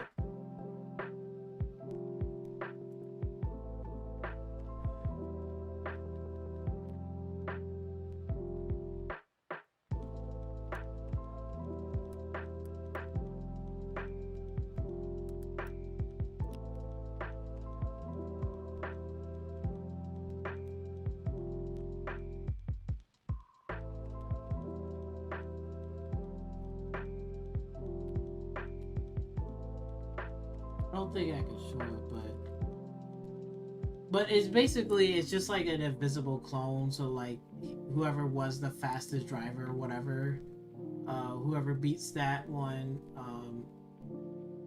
you know, pretty much that you gotta beat that clone, and then it's like one after the other. It's cool. I respect that. I respect the whatchamacallit, the arcade. I played a little bit of the career thing. I didn't like it so much because there's certain race modes that I like.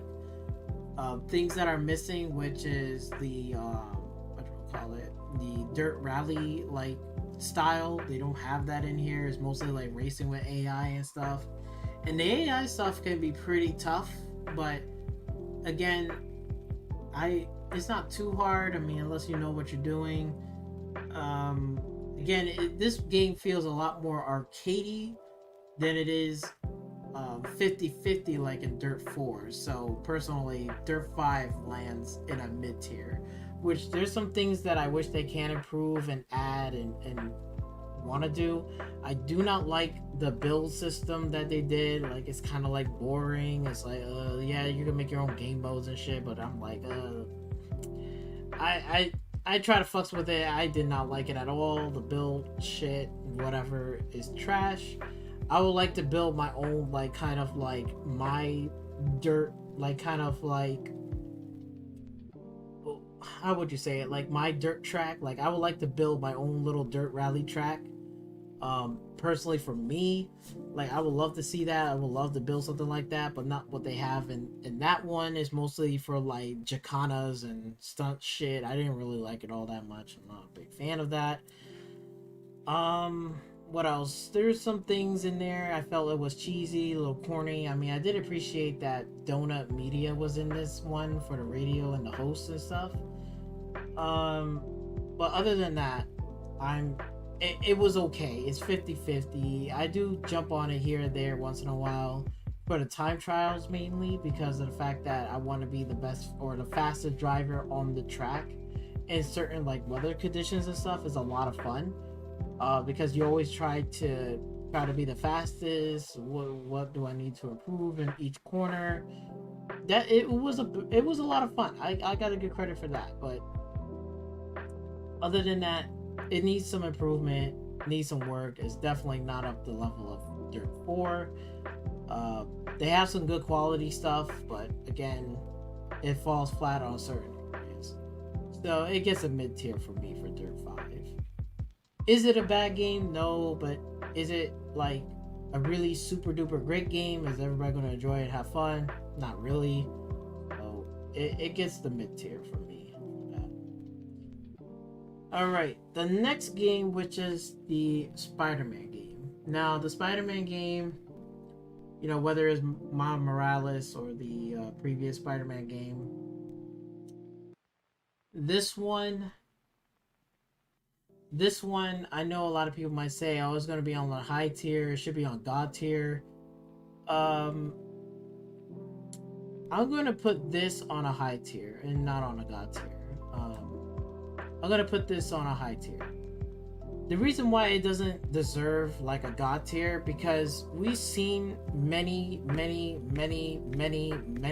fucking Spider-Man games like over the course past decade. Like there was like so many Spider-Man games. You can't even count. It was just like this Spider-Man, that Spider-Man, Spider-Man 2, Spider-Man da da da da da, Spider-Man da da da da da.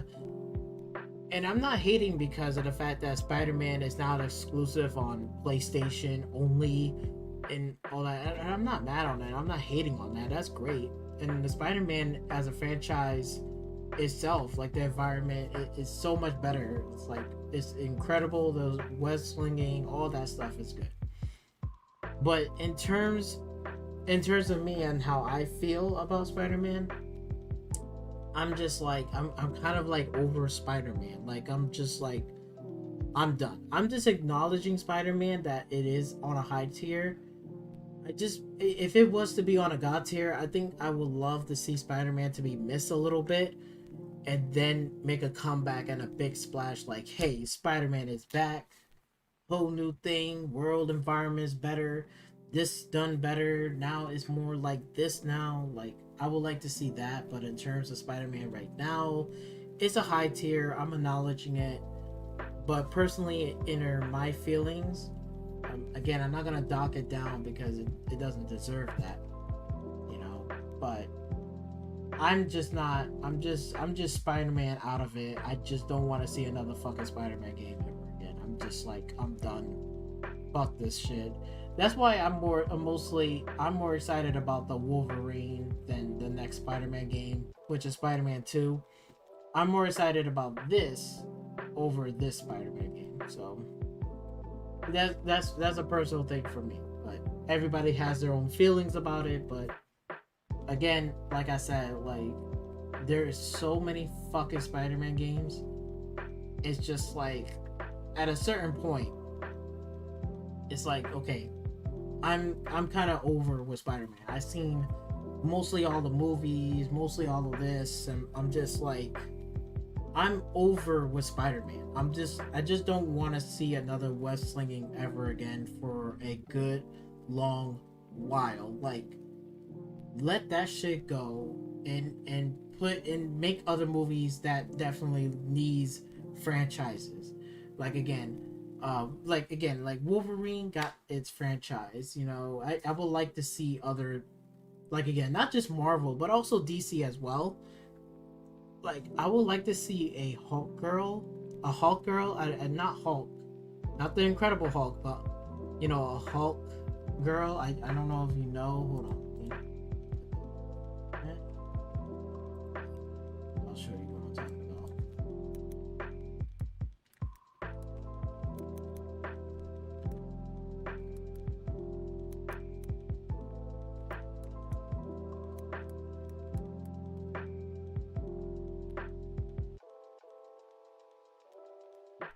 See, I would like to see this one, like, again, like a Hulk girl, like, where, you know, like, she has her powers and stuff like that. I would love to see, like, a game or a franchise dealing with her, you know what I'm saying? Like, you know, this is something like, you know, bring something new to the table. You know, that's what I would love to see. Something like this, you know, it's just bringing something new to the table. Like if they made a game like this, if like the same developers in Insomniac were to sit there and say, "Hey, we're making a DC Hawk Girl," it's gonna be like, "Oh, this is gonna be great because it's something new, something fresh," and it gets me more excited to play that game over a Spider-Man game, which we've seen Spider-Man in the movies like almost 1,050 fucking million times. I'm just like, I'm over Spider-Man. That's the point that I'm trying to get across from y'all. I'm just like, just stop. It's just like Ratchet and Clank. That's why it's in a mid tier, because it's not broken. It's not the greatest, but we've seen Ratchet and Clank so many times. We know it's gonna get this high score and shit, but I dock it down a little bit because it's been like 14 franchise in. I know this one is like new now and a new like system and stuff, and they improved a lot from way back then to right now. But Ratchet and Clank, you can almost, like, if there was like two Ratchet and Clank like back and you play that game, you wouldn't really tell the difference between that game and the new one. It's just like, it's the same shit. Like this one makes from a big improvement from way back then to the Spider-Man that we have now on the consoles. Huge improvements. But again, it's just so much Spider-Man movies, game.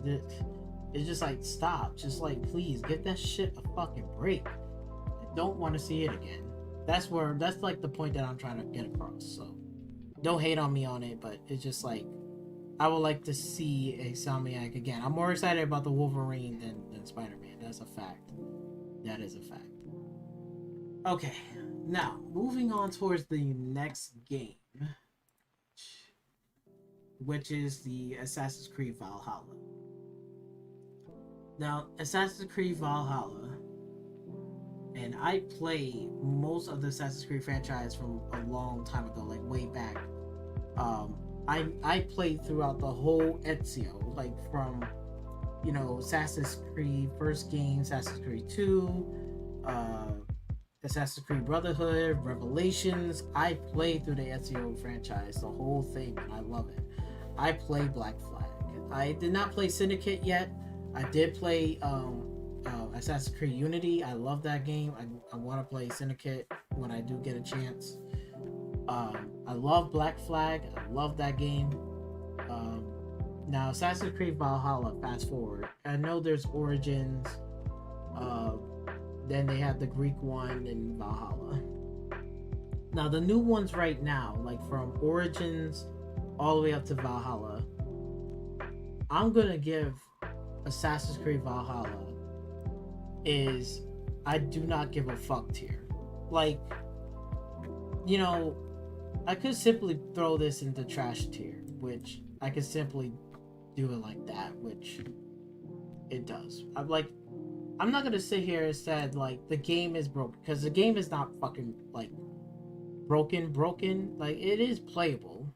You are going to explore this big open world environment, the story and shit like that. But it just slaps the Assassin's Creed name on top of an environment that doesn't even feel like Assassin's Creed anymore. You know, it's just a jumbo fucking bullshit ass mess. And personally for me, if you was talking about Assassin's Creed like Black Flag or the Ezio series, I'll throw that shit right on top tier to almost God tier. And mostly maybe the Ezio collection should be on God tier, because everybody should be playing that over Assassin's Creed Valhalla. You know, I'll throw that shit up there, no problem. If I have it on the list, I would. But if we're talking about Assassin's Creed Valhalla, I personally just do not give a fuck anymore about Assassin's Creed.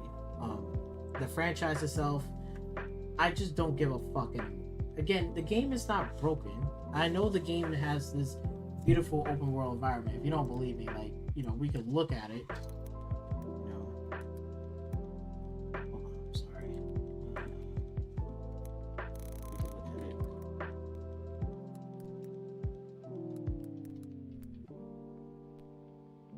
Yeah, there it is. Assassin's Creed Valhalla and Assassin's Creed Odyssey and shit.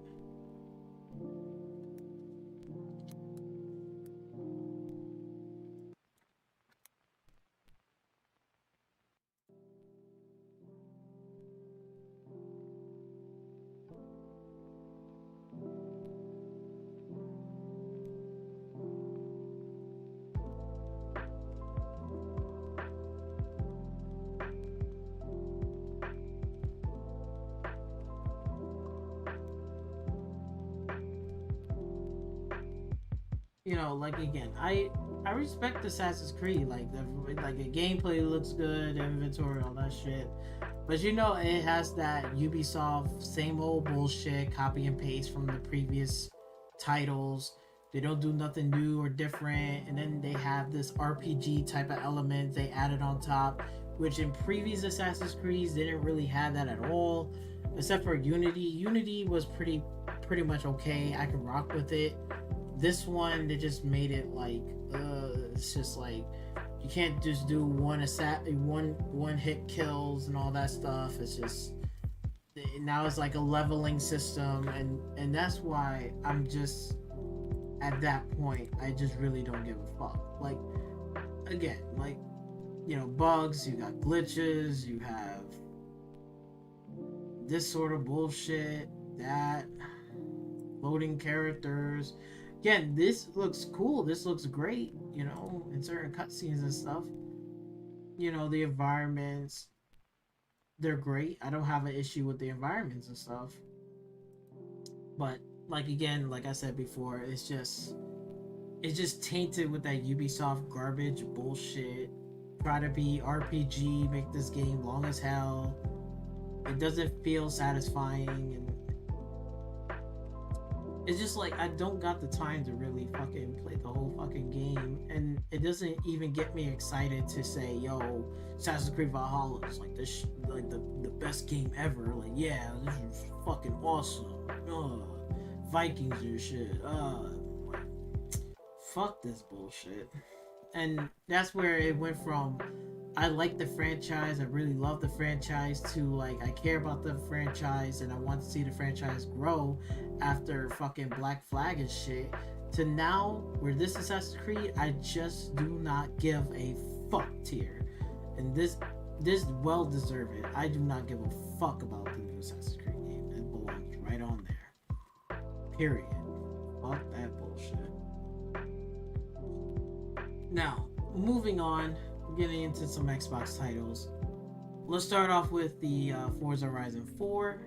Now, for this one, Forza Horizon 4 on this tier list is not going to be a high tier. I'm going to give this a mid tier, and I'll explain to you why. Now, if we was talking about like Forza Horizon 3, I think that's a high tier and almost close to a god tier level. And mostly, but I feel like 4 when it came out, there was some things I did like and I did enjoy and stuff like that, but there was some DLC that I really didn't like.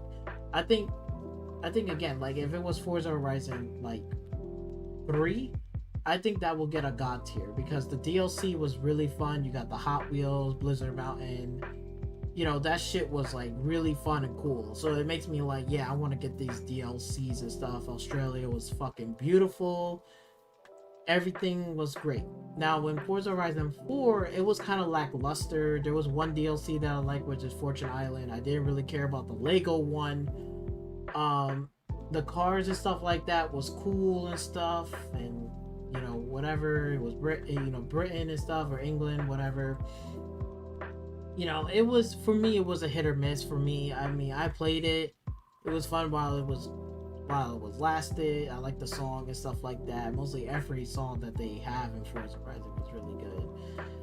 But I think Forza Horizon 4 deserve a mid tier for that. It wasn't broken. It was okay. It did the job. It was good. There were some things that I wish they would have done and stuff. And then at that time they had like they didn't have the Toyota car thing in there at all.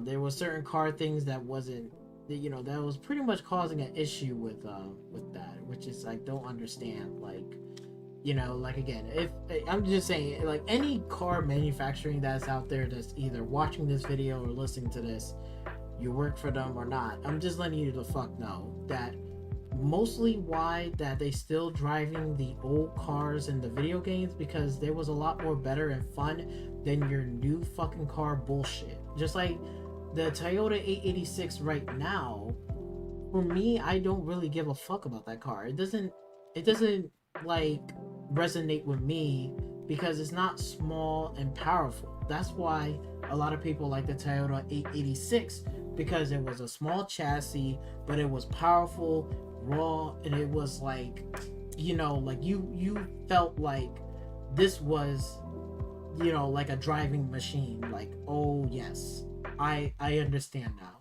But when you're driving a Toyota 886 in like 2018, 2019, 2021, 2022, it doesn't have that same feeling anymore. It's just like it just lost its charm. It gotten fucking a bigger size. It's not like a small chassis like the Toyota Corolla.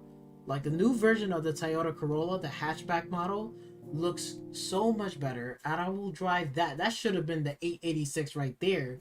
Like that would have been great. I would have fucking loved that shit.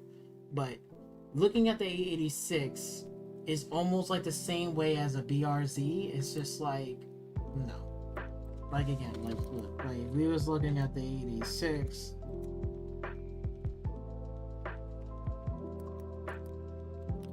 let's just say the 886 2021 edition. I mean, it's cool. This is cool, but again, it is bulky as shit. Two-door, long as shit, stretch. I don't like it. I just don't like it. It doesn't represent an 886. Now, if we was to put in like, let's see, 2020,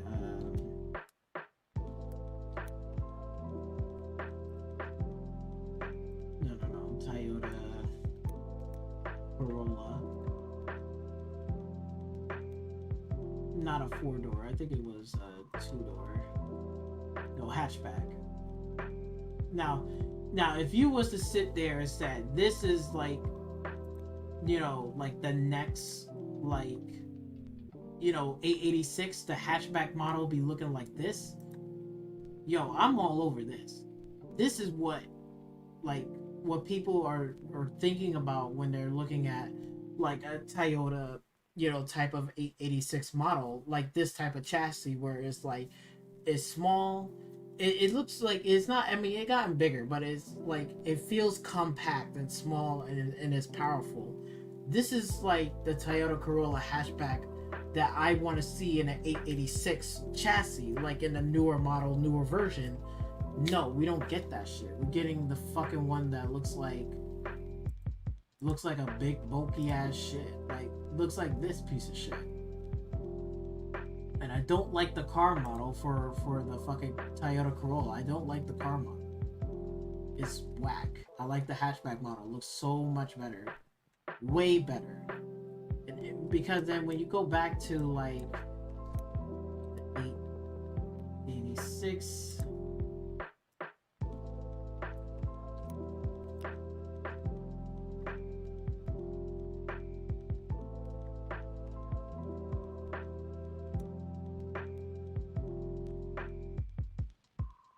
yeah, see, if you look at this is why like a lot of people will much rather drive the hatchback model of the Toyota Corolla than the new 886 Toyota, because when you look at the Corolla, you see it's a hatchback model, but it's small. It's, it got that, you know what I'm saying? That's what I want out of that chassis, and you didn't deliver that fucking chassis like that. It just looks so fucking gay.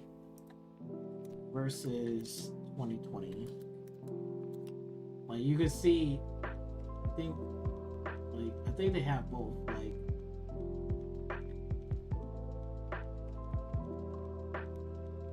I don't know if they got the old versus the new. I think they should have them.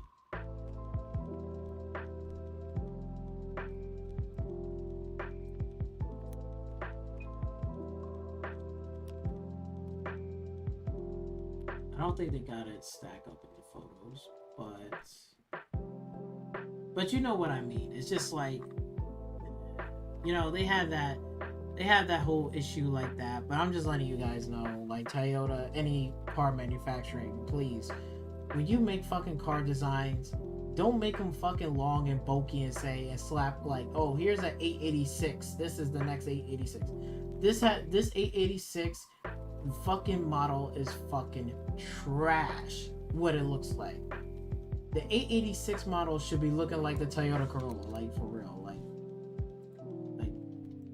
Corolla, the Toyota Corolla and hatchback. This is what the 886 should have been looking like this. This looks so much better, way better. It looks compact. It looks like it is small and powerful. That's what I want to see. I want to see something like this. This makes sense. Like, that's an evolution. But what the fuck are they doing? And even their Toyota Supra, let's not get started with that. But I'm rambling on. I'm ranting. But going back to Forza Horizon 4, it gets a mid-tier for that. Again, the driving mechanics and everything else is fine. Certain issues and problems. The DLC wasn't really all that, except for Fortune Island. It was pretty cool. But other than that, it's just it was a mid-tier. It was mid-tier. It was mid-tier. It wasn't high tier. It was mid-tier. And moving on. So we got the Halo Master Chief Collection. When that came out, it was horrible. It was down to a fucking low to trash tier. The Halo Chief right now, and whatever right now, like in this version, I'll give it a high tier. Well worth it.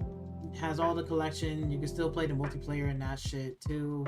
Well attached. Again, it had problems before, but we're talking about 2021 going into 2022. Looking at this game right now, it's well worth picking up. So it definitely belongs in a high tier. So you can definitely go up there. You know what?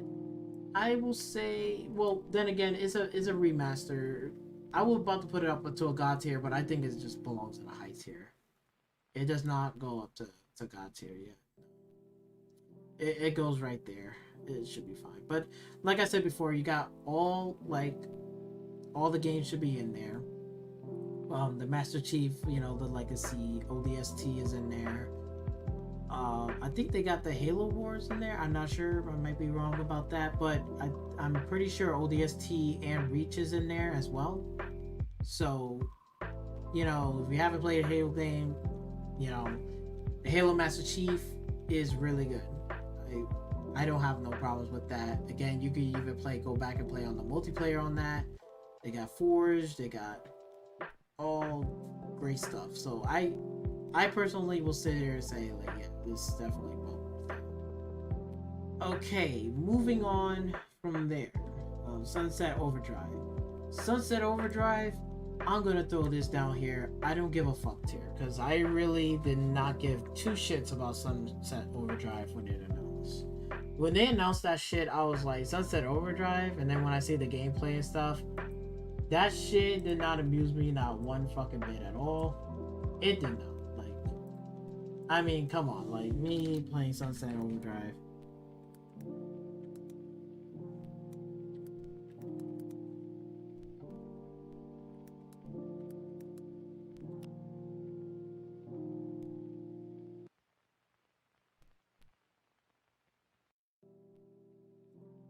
Yeah, me playing this fucking game, Sunset Overdrive. I looked at this game, I was like, there's no way in hell I'm playing this fucking trash ass game. It's not even worth it. You see, like this, I was like, ugh.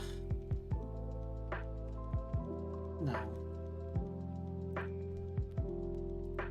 Yeah, this wasn't the game for me. I was like, this is whack. I did not give a fuck about this game at all.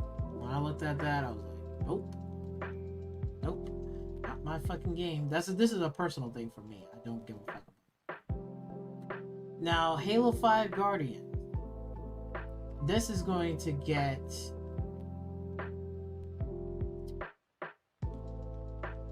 I'm gonna put this in a... Should I put this in a low tier? gonna put it in a mid tier because it's the simple fact that the campaign was garbage. It's not broken. It wasn't terrible, but there was like things in there that should have been like a really good fight in there, if you know what I'm talking about in the campaign, because it was pretty much was a slot box between Master Chief and Spartan whatever the fuck he is, trying to put a new Halo character in this, and Master Chief, they didn't like that shit. And it was pretty much was a slap box and stuff. It was a little lackluster, enemies and stuff like that. The environment and all the shit was pretty cool, no problems with that, but it was lackluster in that department. In the campaign, it was like, oh no, it was lackluster. What else? What else I was about to say? But the multiplayer was really good. That's where it's holding up. So it gets a mid tier. Multiplayer was pretty much good. It was okay. It held it up, but the campaign itself was like, not really that good. So it belongs in the mid tier. Mid tier for that game. Now, this one right here next, which is the rare replay thing. I personally don't give a fuck about that. It's not trash. If you want to replay old games, that's fine. Personally, for me, I didn't really give a fuck about that. Let's just end it right there. Rare replay, I just don't give a fuck about that. Next will be the Battlefield 2042. This is hot garbage trash, period. I played the beta. Let me tell you, when I played the fucking beta of the fucking game of Battlefield 2042, it was hot fucking garbage. I was like, what is this game? This is a wannabe hero shooter in a Battlefield franchise, which it doesn't fucking work. And on top of that, we don't want that. If we want to play a hero shooter, there's Apex Legends for that shit. You know what I'm saying? Like, Apex Legends nails that shit. Battlefield is a Battlefield game. I'm expecting like Battlefield 1 or Battlefield 3 and 4. I love that. But let me tell you, the Battlefield 2042 release, it was straight dooku garbage. And I already knew it was going to be trash tier. Just by playing the beta, I was like, yep, this game is done. It's not going to be good. It's just a whole fucking list of problems. I'm not going to rant on like too long about this, but it is definitely not worth $70 fucking dollars. Damn sure ain't fucking worth your time nor your money in fucking playing the fucking game. It belongs in the garbage can. Trash needs to be burned away from existence. Much rather play Battlefield 3 and 4 still to this day, and Battlefield 1. I much rather play Battlefield 1 over Battlefield 2042. If I'm saying fucking 1, not even 3 and 4, if I'm saying fucking 1, that's how you know this fucking game is fucking garbage. Music is fucking trash. Whoever fucking did the music and the audio needs to get fired. Whoever fucking made the map design that is fucking 10 times huge needs to be fired. The map size should have been smaller. They try to make this cut up world of fucking, oh my god, I don't want a battle royale. Just make a fucking Battlefield game and people will buy it, pay for it. We will pay for DLC. We will pay for that shit. This game is fucking dead. It is fucking dead. If anything, like, come on, Battlefield 2042. Nobody gives a fuck about that. Hold on, I was about to wrong. Oops, sorry about that.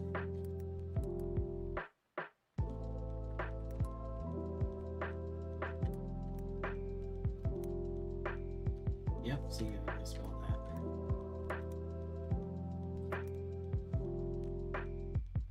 Damn, they don't even have a Xbox One.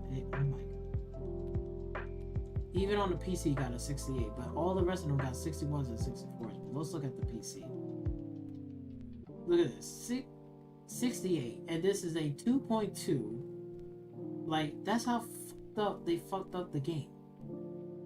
It was that bad. And whoever fucking sat there and said, whoever critics sat there and said, oh, it's a positive game, it was really great and shit.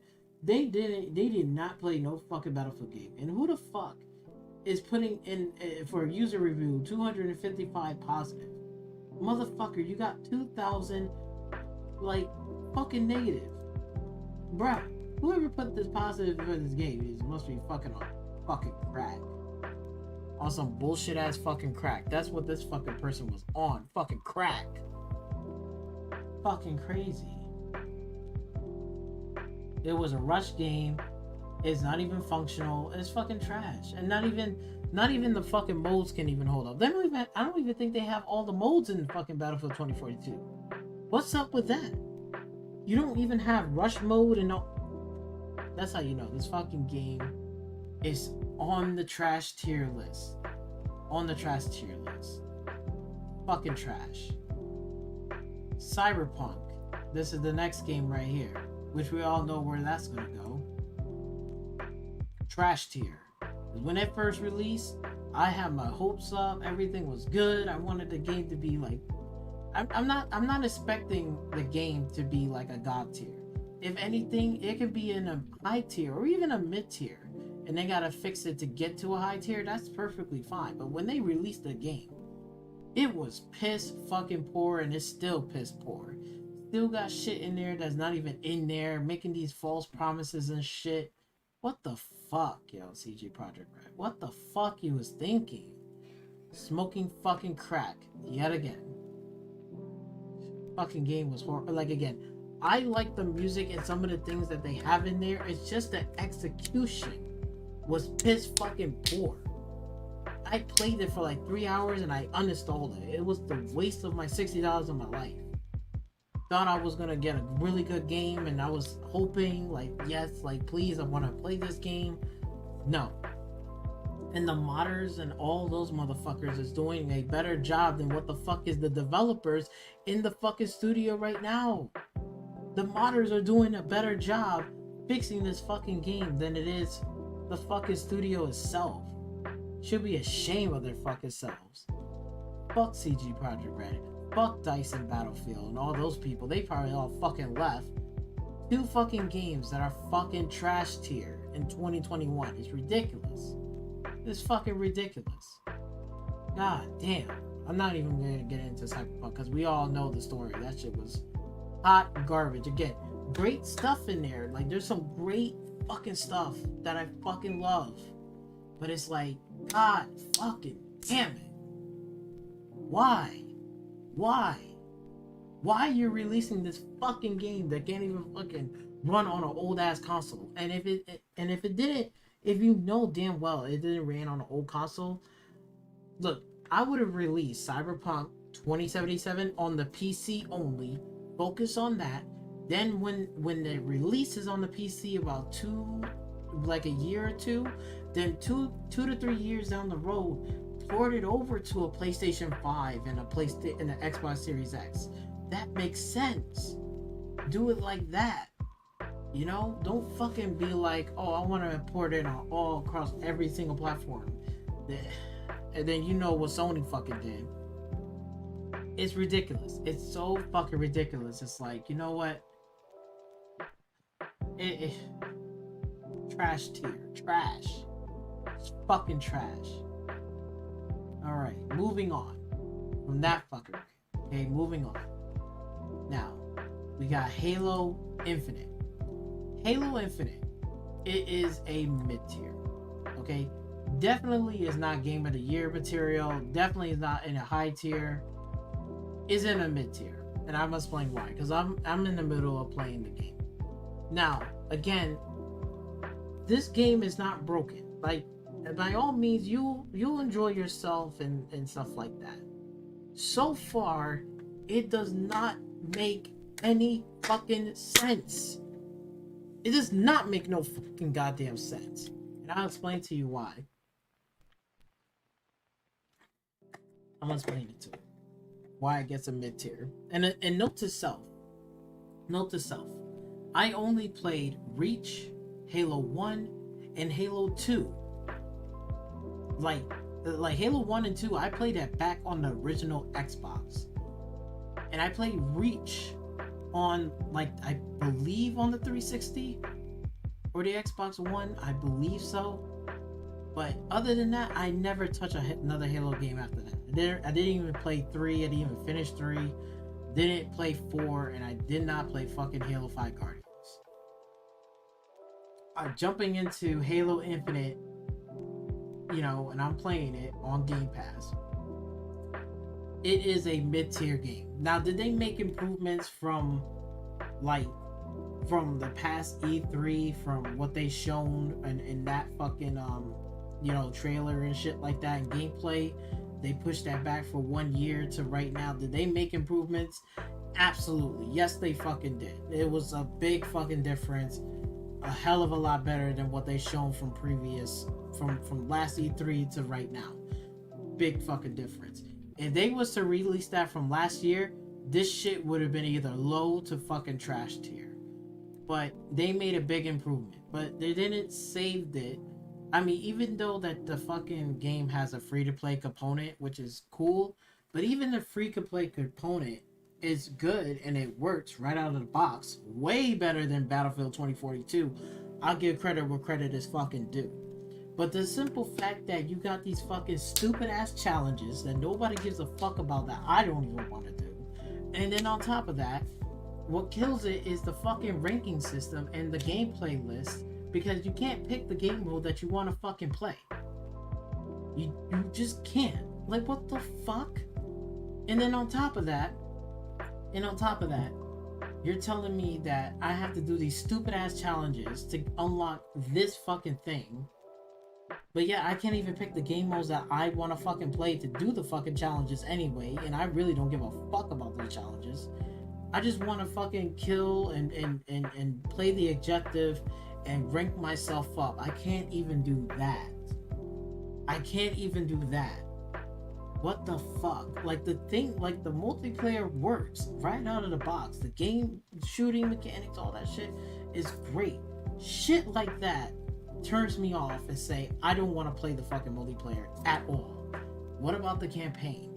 Now when you jump into this fucking campaign, I'm just saying, yeah, there's some good, cool stuff. The open world environment, the enemy stuff. You know, it feels like the first Halo game. Like, I respect that. That is something I can respect towards. But what doesn't make no motherfucking sense is the fact that Master Chief, he may be like a lone wolf type of character and this, that, he's a badass. Motherfucker can't defend every single fucking thing. Bitch, you have the pilot, you have the weapon, whatever, that's Master Chief assistant, AI assistant, and you got Master Chief himself. When they took over the fucking base, when they got outside into this open world environment now, and they took over a fucking base, it made no sense that you got a pilot that's flying this fucking thing, no backup, no nothing, and you got hella fucking banishes in this fucking open world environment. I'm surprised that nobody hasn't even shot down his fucking shit. That's what I'm saying about storytelling that doesn't make no fucking sense. And how the fuck you gonna take over a base and defend this fucking base with only 3 fucking people? You got Master Chief, AI, you know, the AI assistant with Master Chief can't really do shit. And you got a pilot that's scared as bullshit, and he's like, he's a straight bitch. This bitch can just fly away and say, fuck you, Master Chief, bye. You know? He's not gonna defend the base by himself. Like, it's fucking crazy. Like, you know, I was expecting, like, oh, here's Master Chief coming in. Let's, you know, we took over this base. Let's try to get the base repopulated. Let's add some more characters in there that actually fucking make some sense. I was expecting, like, maybe a scientist or whatever that's doing this research of this Halo ring and shit. Gathering personnel. It may not be a lot, but I will say, like, goddamn, put like at least like somewhat like 15 like or 15 to 20 soldiers like defending the base, that, you know, we can call in reinforcements, and then we can get more characters as we going along, whether we're rescuing them or, you know, from a distress signal or something like that. So then that way, when we go back to our fucking original base that we just took over, it's not just gonna be me, Cortana, and the fucking pilot. It's gonna be other fucking people in that base trying to rebuild and trying to get a ground foot in that fucking Halo ring. That makes sense. That makes sense. I mean, for fuck's sake, you got a whole Banish there. Like, bitch, the whole fucking Banish army can easily be like, oh, let's just, like, roll our army over there and just take over the fucking base again. What the fuck is the pilot gonna do? Master Chief is all the way in another fucking, like, all the way down, you know, across, like, 2-3 fucking maps. You know what I'm saying? That's the type of fucking stupid ass writing that they need to be fired for. Because, like, again, if I was writing the fucking game for this fucking game, I'm gonna make it to make sense. That if, oh, hey, if you rescue these fucking pilots that are having this distress signal, which there is fucking moments in the fucking Halo Infinite game, but then they follow you around like a dumbass instead of, like, I would have just said, yo, I would have called the fucking pilot up, I would have called his ass up, and I would have told him, take him to the LZ from our original base and have them to regroup and defend the fucking base. That makes sense. That makes sense. That's what I would have fucking done, and I would have told him that. Why is that shit is not in the fucking game? Makes no fucking sense. Makes no fucking sense. That's what I would have fucking done. I would have said, no, if we have survivors and shit, take them back to the original base that we already fucking took over, have them defend the base, rebuild the base, so then when I come back over there, if I need supplies, if I want a Warhog, if I want, like, certain men there, we might, you know what I'm saying? We're trying, you know, you're trying to regroup and rebuild the shit that you lost. You got people there that's surviving. Fucking get them back over there in that base, have them defend the base, which it makes fucking sense, and have them rebuild and turn it into, you know, like a base that we can recognize. That makes sense in Halo Infinite, instead of being this lone wolf fucking character Master Chief, where he been through hell from fucking the first game all the way from 5 and now Infinite. It's like, bro, he been through so much shit. Like, he needs to learn about human elements, okay? He needs to learn that he needs to make sense and ground himself as a fucking character. Like, again, if I was in Master Chief's shoes, that's what I would have done. That's what I would have fucking said. I would have not tell him, like, come follow me and then your motherfucker's gonna die. No, I would have told him, no, fucking go back to the fucking LZ, defend my base, and I'll come back there, we'll get supplies and other shit.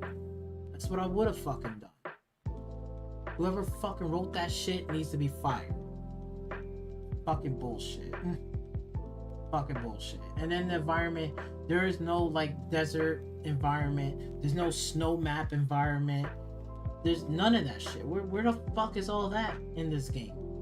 I haven't seen not one snow, just trees and grass. Cool.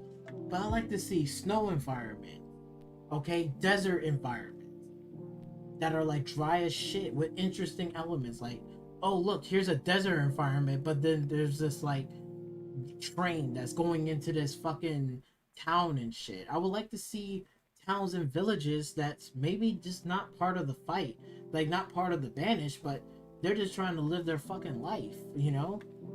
Seeing different alien creatures, seeing different how they talk and stuff, you know, trading weapons, stuff like that. That's something that I want to fucking see. Not just about, I'm just gonna go and shoot the Banish and kill him. Like, I know Banish is a threat and they're trying to take over the fucking ring, but, you know, I would like to see Master Chief be in the ring and seeing a journey between, like, going from trees to, like, desert into, like, villages and huts and stuff like that with other living alien creatures that has nothing to do with the Banish, but that could be a threat, that could aid him. There's certain things that can, you know, that could help him out. I like to see like some type of fucking Halo, like that kind of fucking dynamic. When the fuck are we gonna get something like that? It's fucking ridiculous. 343 should be ashamed of yourself. This is definitely not fucking game of the fucking year. Belongs in mid-tier. Next game, y'all need to make the fucking character grounded and makes more goddamn sense. Stop fucking playing games with me. This is like ridiculous. Whoever wrote that fucking shit, wrote Halo Infinite, needs to be fired. Whoever fucking did designs and not putting in any other fucking variety of designs needs to be fired. Dead ass. Whoever did the fucking multiplayer too, that didn't fucking put any of those shits, needs to be fucking fired. Basic bullshits needs to be fired. The fuck? Come on. Come on now. Come on now. This is fucking ridiculous. This is fucking ridiculous. That's my little rant right there. But other than that, Halo Infinite deserve a fucking mid-tier. Period. Does not deserve a high tier, god tier. It's mid. Mid. Just like Halo 5 Guardians, mid. Fuck is talking about this game of the year. No, it's fucking mid. Okay. Next game, we got Shadow of the Colossus. I'm gonna give this, I don't know, because I'll have to play it for myself. I mean, the only thing I can sit here and say is the fact that Shadow of Colossus, it's like, I know they got the monsters and stuff and it's cool, they got different monsters and shit like that. I like to see, like, you know, but again, this is like made from a long time ago, so I personally, I'm just gonna put it, I don't know. I know it's not trash, because everybody, there's you know, there's a lot of people that do love the game, and there's some like me that's expecting a little bit more out of it. Not in terms of like, not just quality of life, but I would like to see like a little bit more of a threat. Like let's say, I'm just throwing this out as an example. Like, I don't think this ever happens in the game, but if there was like a village or something, and then like this shadow, this Colossus was going to go through this town and try to destroy the town and stuff, and it takes over time. It doesn't happen like, oh, it's gonna happen like 3 days. It might happen like in 2 weeks, and you could be doing missions in that town for like 2 whole weeks, seeing what the town is like, what they're doing, and then this Colossus is gonna be coming in like the next 2 to 3 days, and you're trying to prepare yourself. But then, like in the town, you know, whether you like the townspeople or not, it's up to you whether you want to stop it or not. You can just let it go and just like fuck it, let the town be destroyed, or you can warn the townspeople that they are coming, and they'll run and hide in like a little like shelter village. They got somewhere to go, and then the town will be destroyed, but you're trying to kill it. Or you can kill it ahead of time before they get to the town. You could be like praised as a hero. Or you could just sit there and say, fuck it, I'm not gonna do anything, and just let the fucking town destroy and kill everybody that's in that town. You know, I would like to see something like that, where like Shadow Colossus will do something like that, where you have the choice of doing shit, but it's up to you in the plan that you make out of, you know, whatever that you want to do to destroy them. But again, I don't see that type of dynamic in Shadow of Colossus. Like, you don't really get to see that, but I would love to see a game like Shadow of Colossus 2, if they ever made it. That would be something that I want to see, because I think that's going to bring gaming to the next fucking level. Instead of like, it's already a set stone path, now you have choices whether or not will I do this or not. And on top of that, you have to go and investigate. You have to find out whether it's heading towards that direction or not. But again, it's not going to happen like 3 days. It's just going to happen like 2 weeks, 3 weeks before that happens. So again, the monster could be like so far away, it can come and attack the next following day, and you could be unprepared. You could just cut out of nowhere. Or you can be like, I'm gonna head this direction and work with this towns, and then when you come back and the whole town got destroyed. It may not be your fault, but it's just like that type of dynamic, like where the choices and the things that you do, depending on how you feel, it will say, okay, can I save this town? If I come back, will this town be destroyed? Yes. It's just unexpected things like that I want to see in gaming to take it to the next level. Like, it's just dynamic. It's just whether or not, if you do something about it, you don't do nothing about it. If you're not worried about it, you go somewhere else, and then you come back, you see the whole fucking town got destroyed, like just fucking destroyed, like with craters, buildings fucked up, people are dead. The people that you used to work with, they're all dead. Like that it'd be interesting like that. So, but for right now, I'm gonna put it, I don't know, because I didn't play it really for myself. I've seen gameplay of it, but there's some interesting stuff about it, and there's some things that I wish that Shadow of Colossus would have added or would have made it much more better, but that's a personal thing for me, so I'm gonna leave it just with that. Now this game, however, this next one, which is the Black Wukong, I think it was called. I think it was the Black Myth Wukong. I'm not sure if I'm pronouncing it right.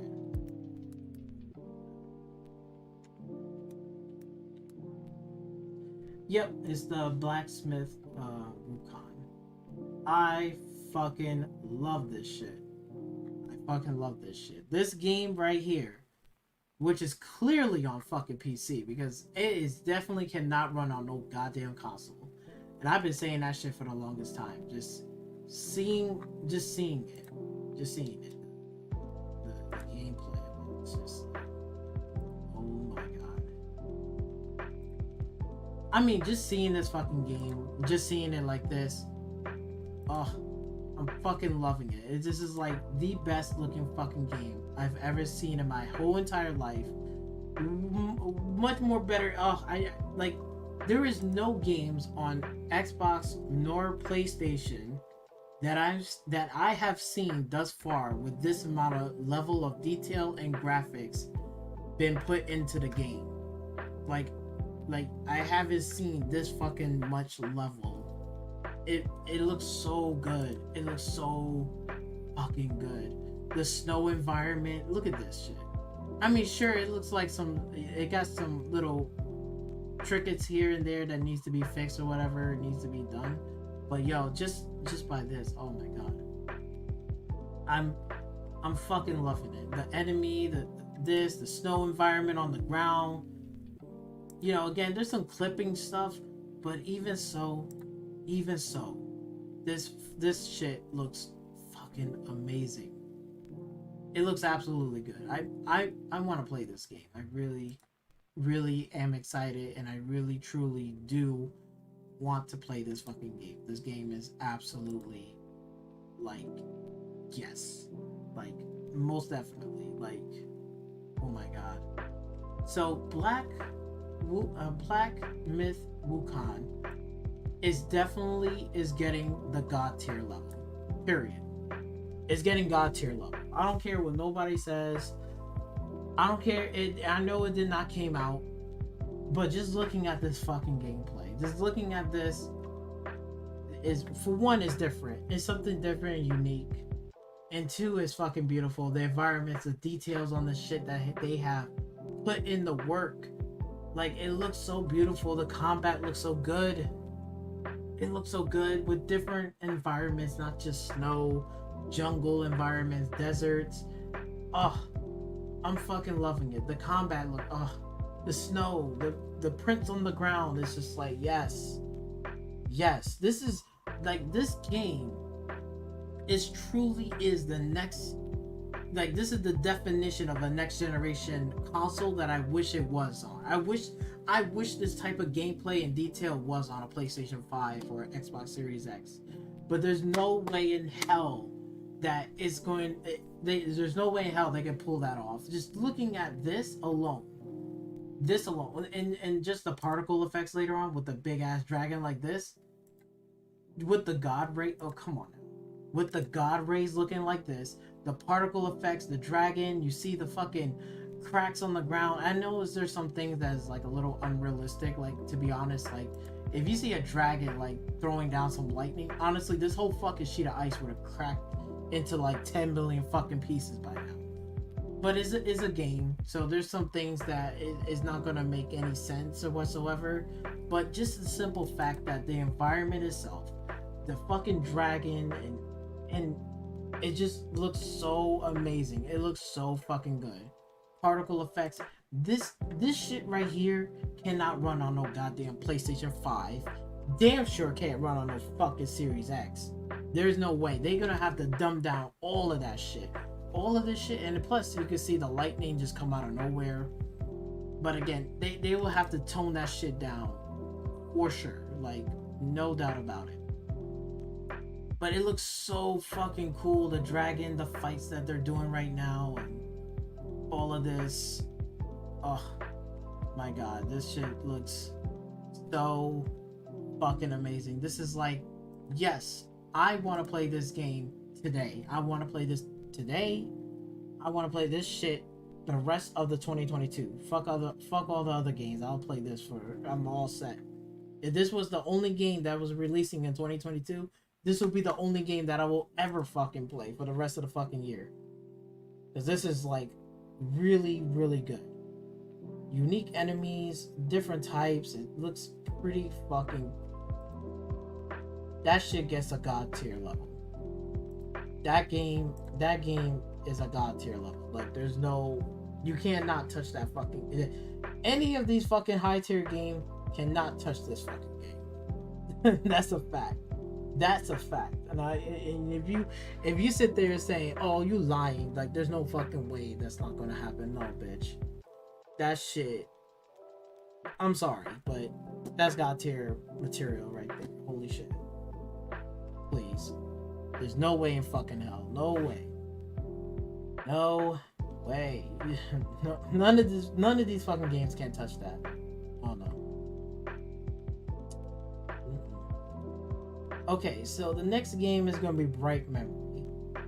I'm going to put this into a low tier level. Now, the reason why is that it's cool. I'm not going to sit here and lie. Like, the thing looks cool and everything is made by one person, whatever. But again, there is some issues and problems that needs to be worked out before it gets into a mid-tier level. Like, again, it's not completely broken, but there's some things in there that needs to be ironed out, needs to be straightened out, and stuff like that. Bright Memory, Infinite gets a low tier level. I think they did a great job with the character and the combat and stuff, but there's a lot of things that needs to be ironed out, optimizing, audios, stuff like that. That needs to be worked on for sure, like 100%. I think if he has a team up to like a 50-man team, I think that can be doable. And this thing will go jump up to here, maybe to a high tier. But for right now, for what it is, I mean, it has some good ideas. I like it and stuff. And it definitely is not trash, but there's some things that need some improvement, just like how Watch Dogs. It's like, Watch Dogs is not trash. Like, there's some good elements in there, but it's just like, there's a lot of work and changes that they need to fucking do. For real. You know, that's all I gotta say. But let's moving on, which is the Call of Duty Vanguard. Okay, we all know where this is gonna go. Right to the trash. Let's be real. From Battlefield 2042 and Call of Duty Vanguard, both games are trash. And knowing the fact that we don't have the original team way back in 2005 that did the, you know, what was that? It was not Infinity Award. Like, the original team from the Infinity Award, all those people are fucking gone. And the person that made the fucking game is in EA right now. They did Titanfall and Jedi Fallen Order and Apex Legends. So that guy that did that game, which is, I think is like Vincent Pella, if I'm not mistaken, he made Call of Duty for what it is. And you know, Bobby Kotick just fucking up shit. Now he's getting what he deserved, which he's gonna get. He's getting what he deserved. And we all know the fucking bullshit what's going on there right now, which is the fucking the sexual harassments, Blizzard. It's just Call of Duty is a fucking mess. It's been trash. Like, the last Call of Duty game that was ever good for me was Black Ops 2. And I think after that, it just went straight downhill. And I've just never played it again, never buy the DLC. I brought every DLC from the Black Ops 1, Black Ops 2. You know, I brought every DLC for that. Then after that, that franchise is done. Tried to play Black Ops Cold War, whatever. That shit was trash. The campaign wasn't too bad, but the fucking game itself was like, it's straight garbage. It's not fun. So Vanguard belongs in the trash. So everything from Bobby Kotick, the studios, all three of those fucking teams, they all need to be into the fucking garbage can, in the trash can. Like, please do. Like, all of that shit. Like, everything from the top up needs to be a complete wipe. Bobby Kotick needs to be gone. All those fucking people in there that's whatever needs to be wiped clean. Every studio team that is there right now needs to be wiped clean. Just get the fuck out. Boom. And Call of Duty needs a fucking restart and a refresh and a remaster. And on top of that, they don't need to be putting out a Call of Duty every fucking year. I'm tired of it. Please. Stop, slow your roll, put out one game, make it good, make the next game even better. I don't want to see the game to be copy and paste every single fucking year. It is trash. All the pros people are getting tired of it. They're disappointed in the game. They don't want to keep playing the game. They don't even want to fucking talk about the game. This game needs to be dead and move the fuck on. Please, for the love of God. The franchise is already dead for me. It's done. And Battlefield is heading on its way right there too. It's a damn shame. Battlefield and fucking Call of Duty are both in the trash tier. They used to be like, again, previous game, we was talking about Battlefield 3. We was talking about Black Ops 2, Black Ops 1. It would have been up here. Maybe God tier. It would have been up here. High tier. You know, maybe some franchise might be in mid tier, but some of them would be up here. But now you've seen both of these fucking franchises in the fucking garbage can along with Cyberpunk 2077. Come on now. This is fucking ridiculous. This is ridiculous. But anyway, you know, PlayStation fanboys try to sit here and claim that this game, just like how I ragged on Halo Infinite. You know, and Halo Infinite and all those fanboys is like, yeah, it's a good game, blah, blah, blah. No, motherfucker, that shit is mid-tier. But y'all Call of Duty, Call of Duty or PlayStation fanboys trying to go so hard about Call of Duty Vanguard is a good-ass game, blah, blah.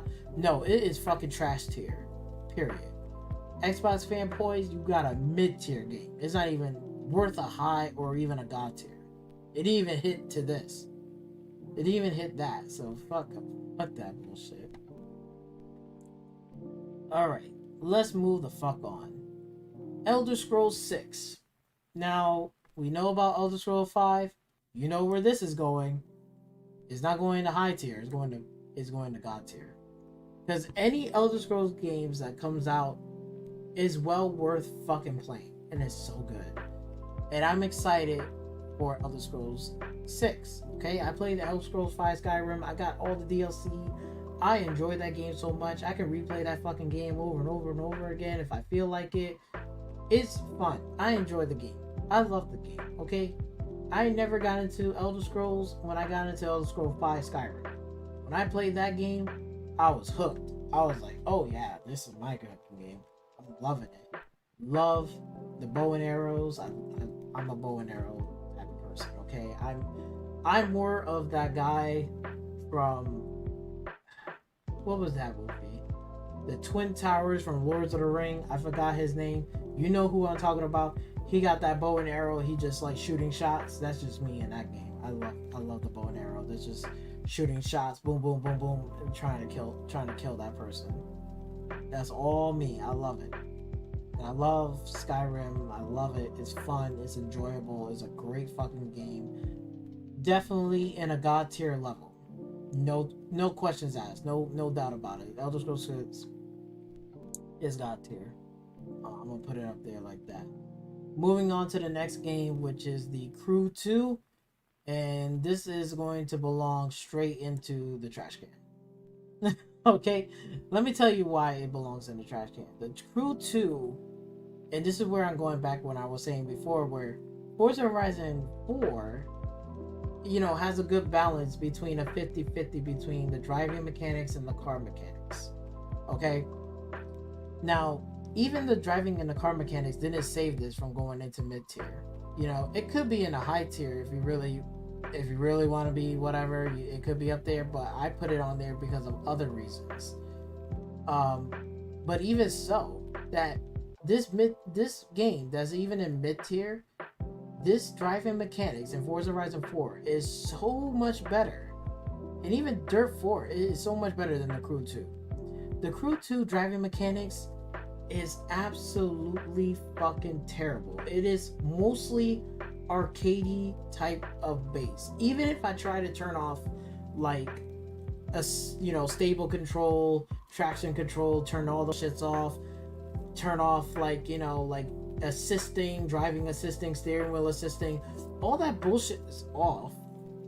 But still, the driving mechanics in the fucking Crew 2, it still feels like this arcadey bullshit. It doesn't feel like I have control of it. It just really don't. I'm sorry, but it really don't feel like I have control of the vehicle or anything like that. The Crew 2 feels like it's like trying to do this this assisting shit. It's terrible. I fucking hate it. Customization, the only good thing I could sit here and say is that its open world environment in the American thing in the cities and stuff is fucking cool. I respect that 100%. Anything in terms of the fucking racing and the environment, the car mechanics and all of that shit, it is straight fucking garbage as ass. No, I'm sorry. Look, it's arcadey for a reason because of the fact that kids will just pick it up and play it like, oh look, it's fun, it's a good game, blah blah blah. Look at me, I'm doing jumping off of ramps and shit. Even just jumping off ramps is fucking horrible. Oh my god. I feel like Hot Wheels Unleashed, even that's more arcadey than ever before, but even the driving mechanics in Hot Wheels Unleashed is a hell of a lot better than the fucking Crew 2, and that's saying a lot. I'm fucking telling you, like, if you play Hot Wheels Unleashed, that is more fun and more enjoyable to play and control than the fucking Crew 2. Ubisoft done fucked up another fucking game yet again. The Crew 2 is fucking trash and belongs in the trash tier, stays in the fucking trash tier. Fuck this game. I played it and I uninstalled that bitch right off the bat. It's not even worth it. Okay, moving on. Death Stranding. Now, we're talking about a Hideo Kojima game. I don't got no gripes with Hideo Kojima, and I'm not a huge fan of blah blah blah blah Metal Gear and all that crazy shit. I'm not dick riding on him or anything like that in what he does, okay? I would love to see fucking Silent Hill, because if Silent Hill was released over Death Stranding, that shit will be up here to God tier. I will fucking play that game in a heartbeat. Yes, I'm all in it. But we're talking about Death Stranding here. I'm going to give this, and it's a hard choice because I'm stuck between either is a mid tier or a low tier. But you know what? I'm gonna put it in a low tier. I'm gonna put Death Stranding in a low tier. It's not trash by any means of the stretch of the imagination. But it loses a lot of points in terms of, like, again, the cutscenes and the cinematic stuff and the story. It's cool and interesting. It's like, yes, like I'm into this. And I do respect the terrain and environment, like where the terrain is like kind of like your enemy, where it's like you're kind of like gotta figure out what is the best route, how to get there and stuff.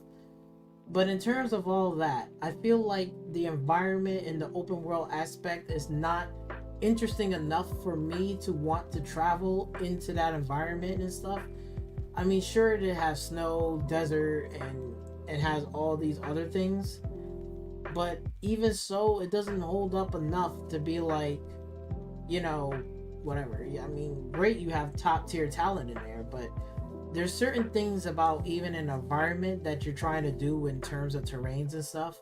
You got to make the player feel like it's danger, you're on your toes, there's different types of enemies that's going on around there.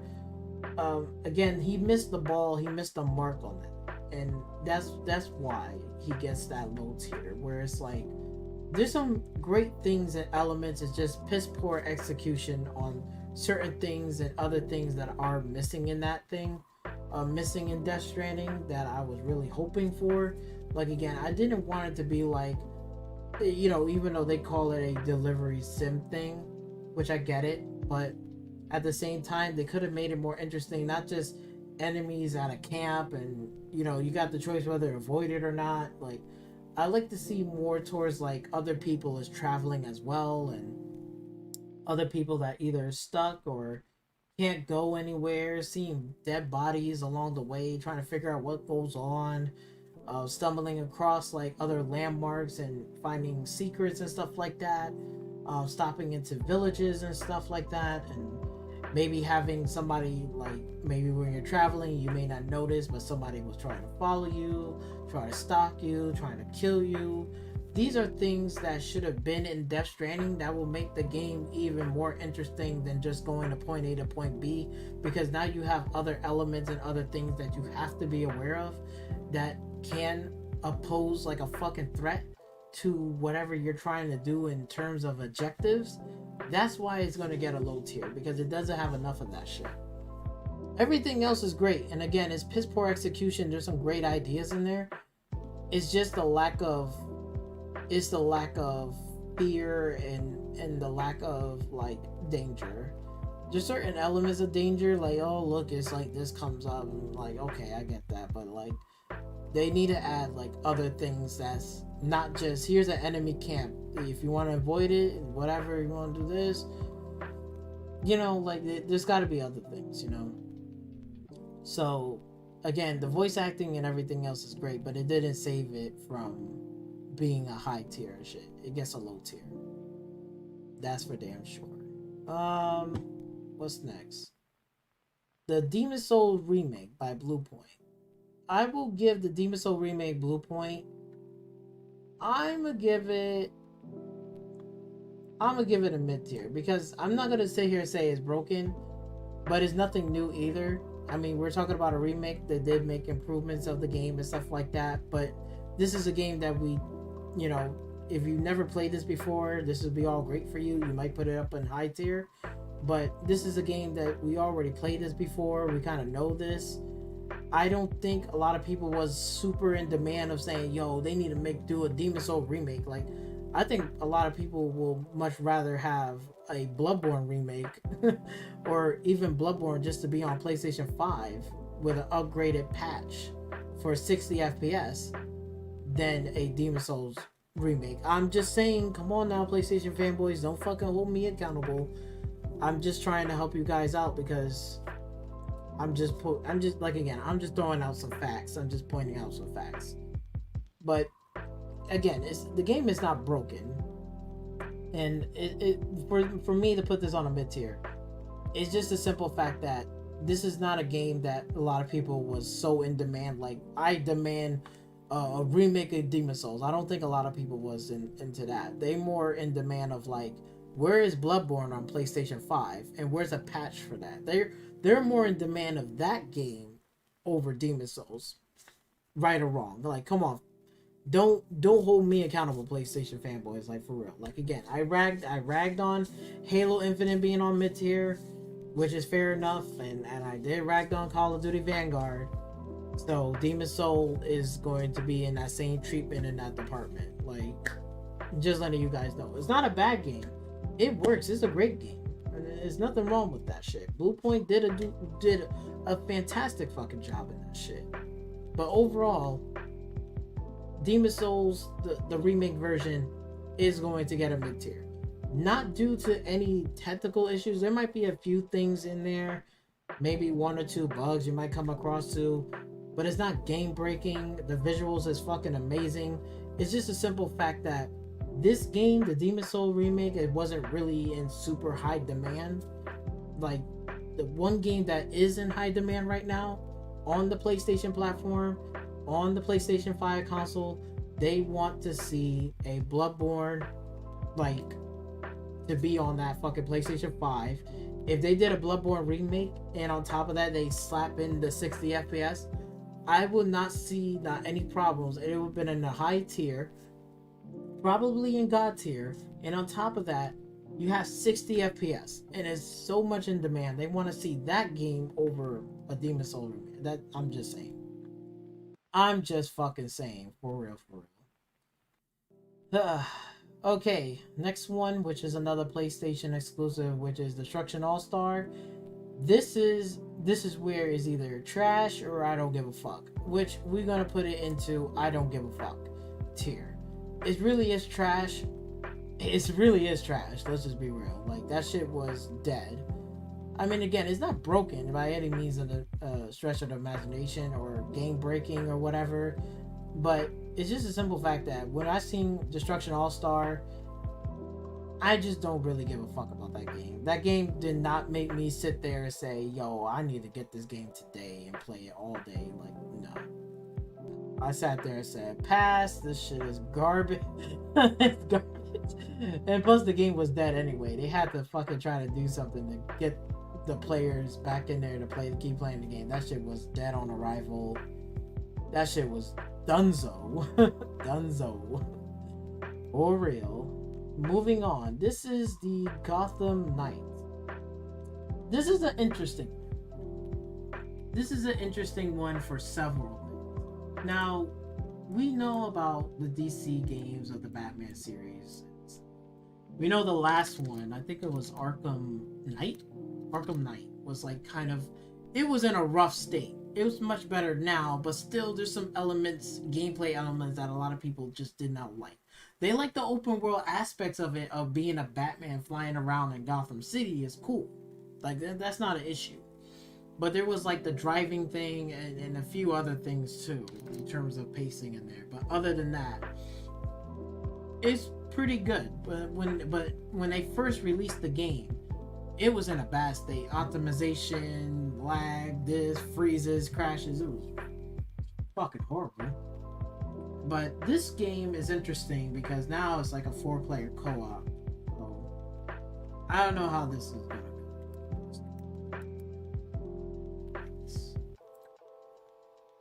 See how this. We'll see the game.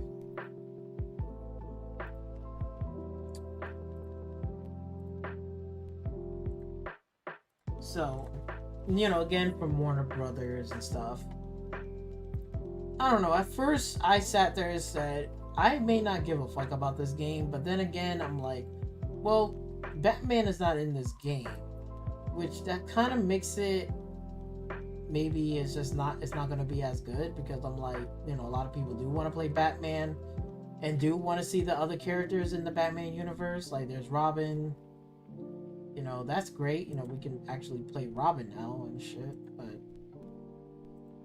I don't know. I'm in the fence. Like, I'm just skipping through. Let's see some of the stuff.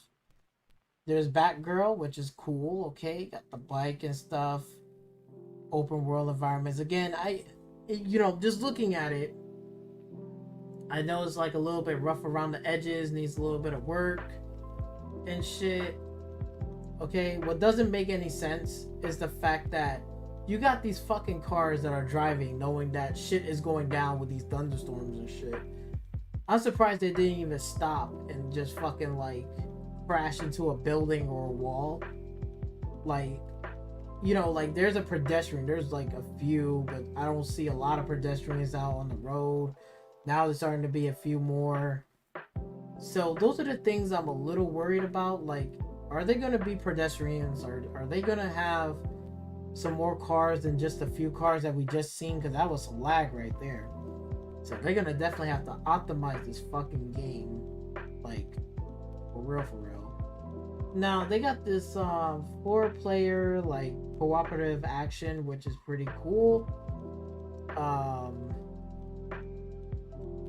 don't know. I'm on the fence. Like, I'm more excited about Suicide Squad. I have a lot of questions of those, but if I had to choose one, right, between Gotham Knights and Suicide Squad, I'd much rather play Suicide Squad first over Gotham Knight, because I'm not really too sure about this game, and it has RPG elements. Like, I'm not a huge fan of that shit. I just want to just fight combats. Now you see numbers on there. Oh my god, you did like a 30 combo, whatever, and stuff like that. I get it. They're trying to like switch it up and do whatever, and I'm not too keen on this. I'm not too keen on this. Don't get me wrong. I mean, it looks cool and shit. You got bikes now. You might get other different type of vehicles. You're gonna play as Nightwing and Robin. You know, those are things that I wish like Arkham Knight would have done and put in the game. But in terms of just seeing it for what it is right now, I'm gonna put this into, I don't know. Should I even put this I don't give a fuck? Or should I just put that I don't even know? You know what? Since this is a personal thing for me, for this, I'm gonna put this in here. I'm sorry, I'm gonna do this, but honestly, I'm gonna sit here and say I don't give a fuck here. Like, I don't give a fuck about this game. Like, I'm more interested in Suicide Squad than Gotham Knights. Like, in all honesty. As much as, like, yes, you have the characters of Nightwing, Robin, you know, you got Batgirl, which is all great. It's all cool. Combat and stuff, you know. I'm not too sure how this is going to play out and stuff. I don't know. Like, maybe for some people that want that cooperative status, that's cool, but for me, I feel like in this game is a little bit cheesy. I mean, I'd like to see co-op to happen, but I think a lot of fans, like, let's just all be honest here. I think a lot of fans will love to see the more co-op aspect of, like, let's say your friend is playing the main story in the Batman, you know, the game itself, he's playing as Batman, and then let's say your friend wants to play along with you with the story and stuff like that and some of the missions.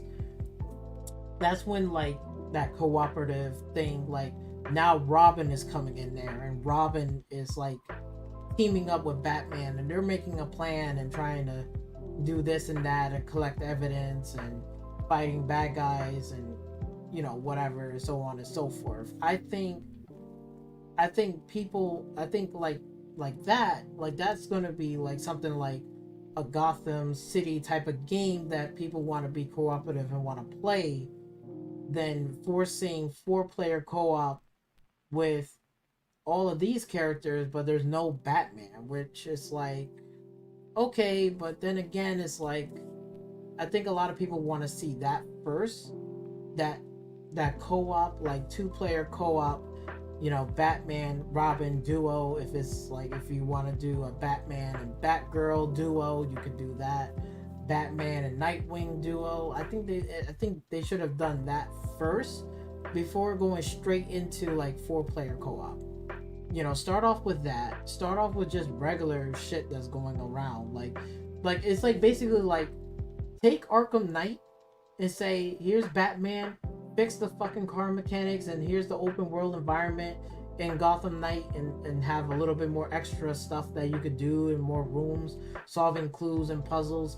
Then throw in the co-op aspect, like teaming up with like Batman and Robin, have that dynamic duo with like terms of conversations, and maybe there's some things in dialogue that was left out, be that's like pretty much left out. If you was to play solo, you could beat the whole game in solo, but if you was to play with co-op, you unlock like and hear more different dialogues and like other side characters, their problems, what they're going through, stuff like that. You get a better understanding and sense of that, so then that way it makes the game even better and more fun to want to play co-op. But I don't see this right here to really like pop off and like, yeah, this is gonna be good. I'm gonna put this one as like I don't give a fuck tier, because I can really care less about that. I think if they did the other way that I said, I would care about it. I would say, yeah, you know what, I don't know, I'll put it on here. Might be good, might be bad, but so far I'm just like, no. I'm sorry, no.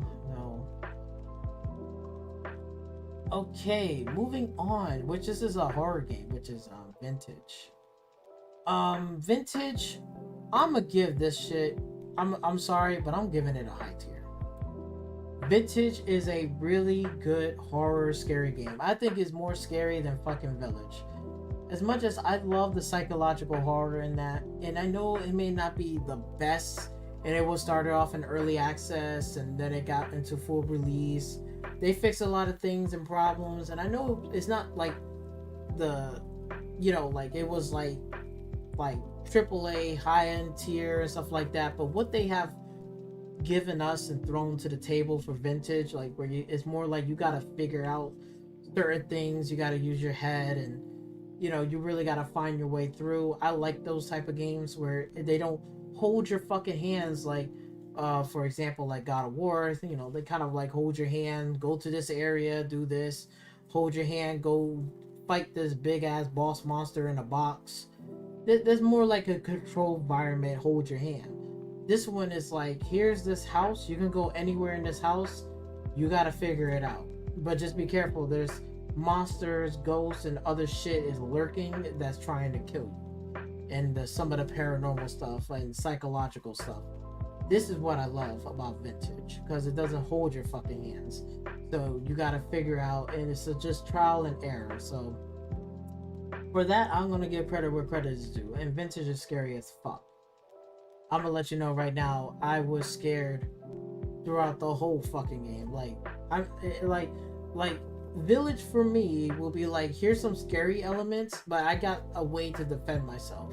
Vintage is like, here's a lot of fucking scary psychological elements, and it's dark and it's very fucking creepy and stuff, and you just don't know what's going to be happening around the corner, and you really just don't want to go through doors. Like, I just don't want to keep going through doors and finding out shit, because I'd be scared, and I'll be even more scared. And then when the story unravels and stuff, you start to get into it, it's just like, man, how much further do I have to go? It's just like twisted, dark, creepy elements. I absolutely love Vintage, what they did in that studio team, which is Sasquare. So they really nailed it out the park. Like, if you haven't played that, you should be playing it. It's fucking scary. And again, this is that game is not the type to just throw you in a corridor, follow your way through, or whatever. You got to figure shit out. You gotta know where you gotta go. It's mostly trial and error. It doesn't hold your hand. If you don't like games that keeps holding your hands, and especially a horror game, this is the horror game that doesn't hold your hands. Like, I love it, and it's scary as shit, man. I gotta give it praise. It does get a god tier on my list on that. I could put it on a high tier, but again, just knowing how scary this fucking game is, out of all the horror games that I have played and known about, even like Village and shit, I would say Vintage is right up there. Like, this is like Vintage would have been like the Silent Hill game that I wish that Kojima would have done and completed it, and Konami would have just let him do it. I wanted that, you know, like for real. But since we didn't get that, this is the closest thing that we can ever get to until we get a Silent Hill game. But they nailed it out the park. I'm gonna tell you that right now. That shit was, it scared the fuck out of me. One of the scariest games that I ever played. Okay, going back down to the list, we are almost there. We are almost there on this list. Avowed. Avowed is that, which is another RPG. It's basically like Skyrim. We know they did the Outer Worlds and stuff like that, and that game was really good. It's amazing.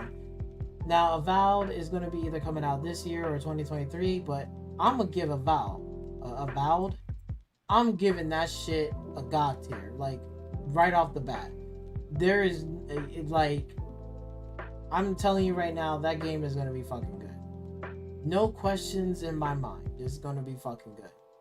I will, if they have done the Outer Worlds a really good and fantastic job, I got no qualms and no problems that, and especially they have done the RPG game of Bethesda, which is the Fallout New Vegas. They have done Fallout New Vegas. The Fallout New Vegas is a lot more better than Fallout 3. Like, Fallout 3 was good, it was really good, but then Fallout Vegas just took it to a whole nother level. So if they did that, and they did the Outer Worlds, I got no qualms for them to do a Void, and they're gonna nail that shit out the park, and I'm gonna love it. I'm gonna play it. I'm gonna have fun with that game. I cannot wait for that game. So Valve definitely is hitting that god tier right up there. No fucking problems. Next thing on our list, which is the Sea of Thieves. Now, Sea of Thieves is not a bad game. I'm gonna give this a mid tier. Okay, I'm gonna give this a mid tier. It's not a bad game. Okay, it's a beautiful game. It's really fun. It's just not for me. It's just got that, for me, it's like that kiddish type of game. Disney, I want to partner up, get the kids on board, be a pirate life, all that bullshit, blah blah blah. I'm gonna sit here and say, you know, they did a good job. Now, did they first release, was it the best ever? No. But as much as the updates and people still supporting it and stuff like that, and the game, how it looks good. I'm not gonna lie, like, the game looks good, it looks fun, it's enjoyable. It's just not for me, and it's definitely not broken. All I gotta say, it just is in the middle, because it's not the pirate game that I wanted. Like, you know, I want the pirate game, like, for Black Flag. Like, that's my type of pirate game that I love. I want that type of pirate game where I just go on a ship, build my shit, build my crew, go fucking find treasure, do this, do that, and blow up ships, destroy ships, and, you know, go about my business. Jumping on a board on another ship, like, that shit is cool. You know, dealing with, you know, like, the waves, and they have that in this game, but it's like, it's more like first person, you know, this is more like a kid's teenager type of game. My pirate game it has to be a little bit more mature and stuff like that. That's on my level. I'm not saying the game is bad or it's broken or it's, you know, whatever. I'm just saying it's mid tier because it's just not, it's not on the level that I want it to be, like, in terms of my pirate game dreams. This is a pirate game that is great for entry for, like, kids that's coming from, like, Minecraft and all these other games, that wants to go into a little bit more, you know, kind of like difficult management type of thing, go on an adventure. This is a good entry level to start them there, because I would not start them in, like, Black Flag. I think this will be a great entry, and then after that, when they want to go jump into a little bit more a pirate life, kind of adventure life, like, I want to travel, fight, and sword fights and shit, I will tell them go play Black Flag. That will be like the next high tier up from there. Like, I will tell them to do that. But other than that, yeah, it belongs in the mid tier. It's a good game. It's not broken. Again, it's just not the pirate game that I wanted. Okay, moving on. The next game is definitely Far Cry 6, which we all know where it's going to go, which is absolutely fucking trash. Trash, okay? Far Cry 6 is fucking garbage. Super garbage. Beyond garbage, beyond repair, I cannot fucking play this game. It can even belong into I don't give a fuck tier list. It could be on that. Because I play Far Cry 5. I know Far Cry 5 is not the best either. And if I was to rank Far Cry 5, it'd be either a mid tier or a low tier. Or something. It wouldn't be up in a high tier for sure. Now, if you was talking about Far Cry 3 and 2, that's up to the high tier right up here. That makes sense. Far Cry 4 is a hit or miss. It can be mid or high tier. Either one. Far Cry 5 is definitely a mid tier. And 6 definitely surpassed all the way down the trash tier. Okay? 6 is trash. Like again, you have a good villain. You have this story. Okay. The gameplay and trying to combine with with the RPG elements, and it just doesn't work. It's just fucking trash. I just like, oh my god, they done fucked up this game. It's not even fun. It's not even enjoyable. DLC is fucking garbage all over the place. It's just not fun. I just stopped playing it. It's just like after when I got off the island and got into the next one, doing all this shit, I sat there and said, man, there's just too much bullshit. It's not even scary. I don't feel the fear in Far Cry 2 or 3 or 4. Like, you know, you gotta feel the fear in a Far Cry game. If you don't feel the fear in a Far Cry game, it's just not even fucking worth it. It's just not even worth it. It's just like, it's just fucking dog shit. On some real shit, it's just dog shit. And I didn't felt that at all. Especially like the experimental stuff in Far Cry 2. I wish they can do something like in Far Cry 2 experimental stuff and improve upon that and put that in Far Cry 7. It just make the fear come back. It's just none of the fucking game just lost its fear. Like after like 5, it's just, I mean, even after like 3 and going into 4 and then 5, it lost its fear factor. It just lost the fear of a Far Cry game where it's like, it's supposed to be scarce. I'm supposed to be feeling like I'm in danger all the time. I could get killed at any given moment. You don't even feel that at all. This is just an arcade shooter. It's just like bullshit, fake ass bullshit. It's just dumb shit. Ugh, I stopped playing it. If I can't play it. I was like, let me uninstall this shit. I'll never buy another Far Cry 6 game, or the next Far Cry game, I'm never buying that shit again. That shit is gonna be right here in this shit. I don't give a fuck tier. Far Cry 7, I'm calling it now. I don't give a fuck tier. It belongs on there. Because 6 was horrible. Fucking horrible. Fucking retarded. The fucking enemy AI was retarded. Driving mechanics are retarded. The fucking environment and the world was retarded. Menus and other shit, the Supremo shit didn't make any sense. It was retarded. It was all retarded. It was just like, fuck this game. This game is fucking trash. Trash. Belongs in the fucking trash can. For real. If Far Cry 2 was on here, I'll put that shit up right to high tier. Far Cry 3, right up to high tier. Far Cry 4, it could be up to high tier or mid tier. But 6, I much rather put 5 in mid tier than fucking 6. And 5 wasn't even all that good. It wasn't even all that whatever. But I respect everything that they did. It was pretty cool, whatever. It was fun. I enjoyed myself. I didn't have a problem. There was some things that needs to be improved in 5 for sure. But 6 took the fucking cake of a trash. Fucking trash. Didn't even finish the game. I didn't install that shit. That shit was trash. Can't fucking play that game. Okay, moving on. Forza Horizon 5. Forza Horizon 5 for me.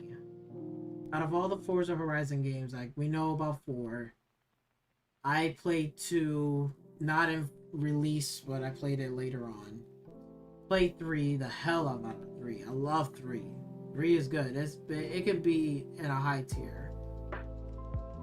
I'm gonna go off on a limb. As much as I play the game and I enjoy myself, I gotta sit here and say, for Forza Horizon 5 gets the God tier level. And not only this should be the game of the fucking year, but on top of that, just as much as I played throughout the whole fucking year in 2021, the games that I have played and seen, and and I gotta sit here and say, like, Forza Horizon 5 definitely deserved the game of the year, hands down. Best racing game, beautiful environment.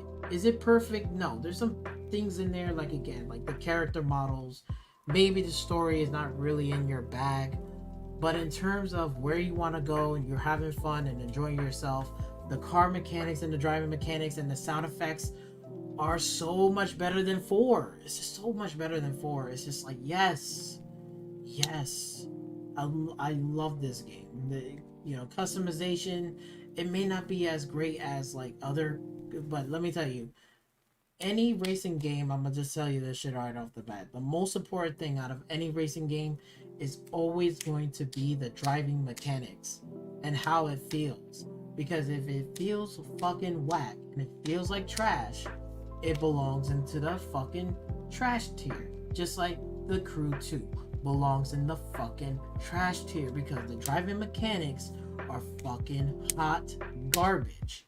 Even if it was an arcadey game, like, again, Hot Wheels Unleashed can be up in the high tier right here, no problem, and that's super arcadey. But the handling in that and the mechanics, the driving mechanics, it works. It feels great. It feels fucking great. It doesn't feel forced. This one, no, hell fucking no. That's why this game is high tier. They improved on the fucking game. Cars are great, and I'm not saying it's not perfect. There's one or two little issues, this and that, and also optimization. But overall, from what I've played in 2021, thus this far, and I played Halo Infinite. You see, Halo Infinite is in a fucking mid tier. I'm putting Forza Horizon on God tier. It's fucking amazing. Download it, play the game, you enjoy yourself. Okay, if you want to be wacky in the game, go ahead and be wacky. If you don't want to be wacky, you want to play the game like everybody else. Like, for me, like, I don't fucking like drive off of cliffs and do all jumps and ramps. I'm not a hot, Forza Horizon 5 for me, when I play it, it's not a Hot Wheels game. It's a game is about street racing. That's me. That's how I fucking play it. I play it for street racing, not for corny bullshit jump ramps, whatever. That's their business. So, however way you want to play the game, that's what Forza Horizon 5 is about. Play the way that you want to play. Not somebody else tell you what you want to play. Play how you want to play. Okay. So, the next game, which is the whatchamacallit, what's this? This is Hellblade 2. So Hellblade 2, Senua Sacrifice. Let's see.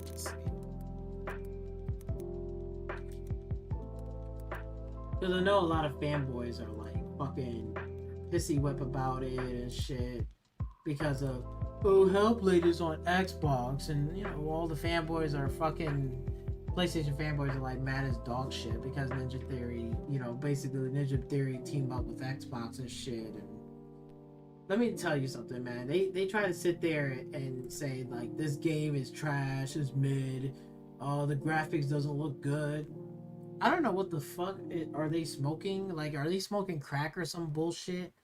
But the way how I'm seeing this shit looks fucking good, okay? And I'm not a super Hellblade fanboy, blah blah blah, jumping on the bandwagon type shit. I'm not, okay? I haven't even played the first one, but just looking at this gameplay by itself, looking at this, seeing it, seeing what's going on and shit, and all this shit looks good. It looks good. It looks really fucking good. Graphics look good. Character face models look good. Like, it's definitely not a downgrade. water puddle reflection. Like, what are you talking about? Who in the fuck from a PlayStation fucking fanboy talking shit about a Hellblade 2, saying that it's a downgrade, it doesn't look as better as Horizon's Forbidden fucking West and shit? What the fuck are you smoking? Like, are you really fucking smoking space crack? You must be smoking fucking crack, cause you fucking retarded as fuck. If you couldn't see this game looks fucking good. It looks great. No problem. Like, this is where I wish like Hideo Kojima would have made a game something like this. This is something that I would probably sit there and be like, ooh, I want to play this. Because if it's like twisted, weird like this, I'm like, damn, okay. But it's not. Ninja Theory is making this shit, and it looks pretty damn fucking good. I'm liking this. I'm loving this shit.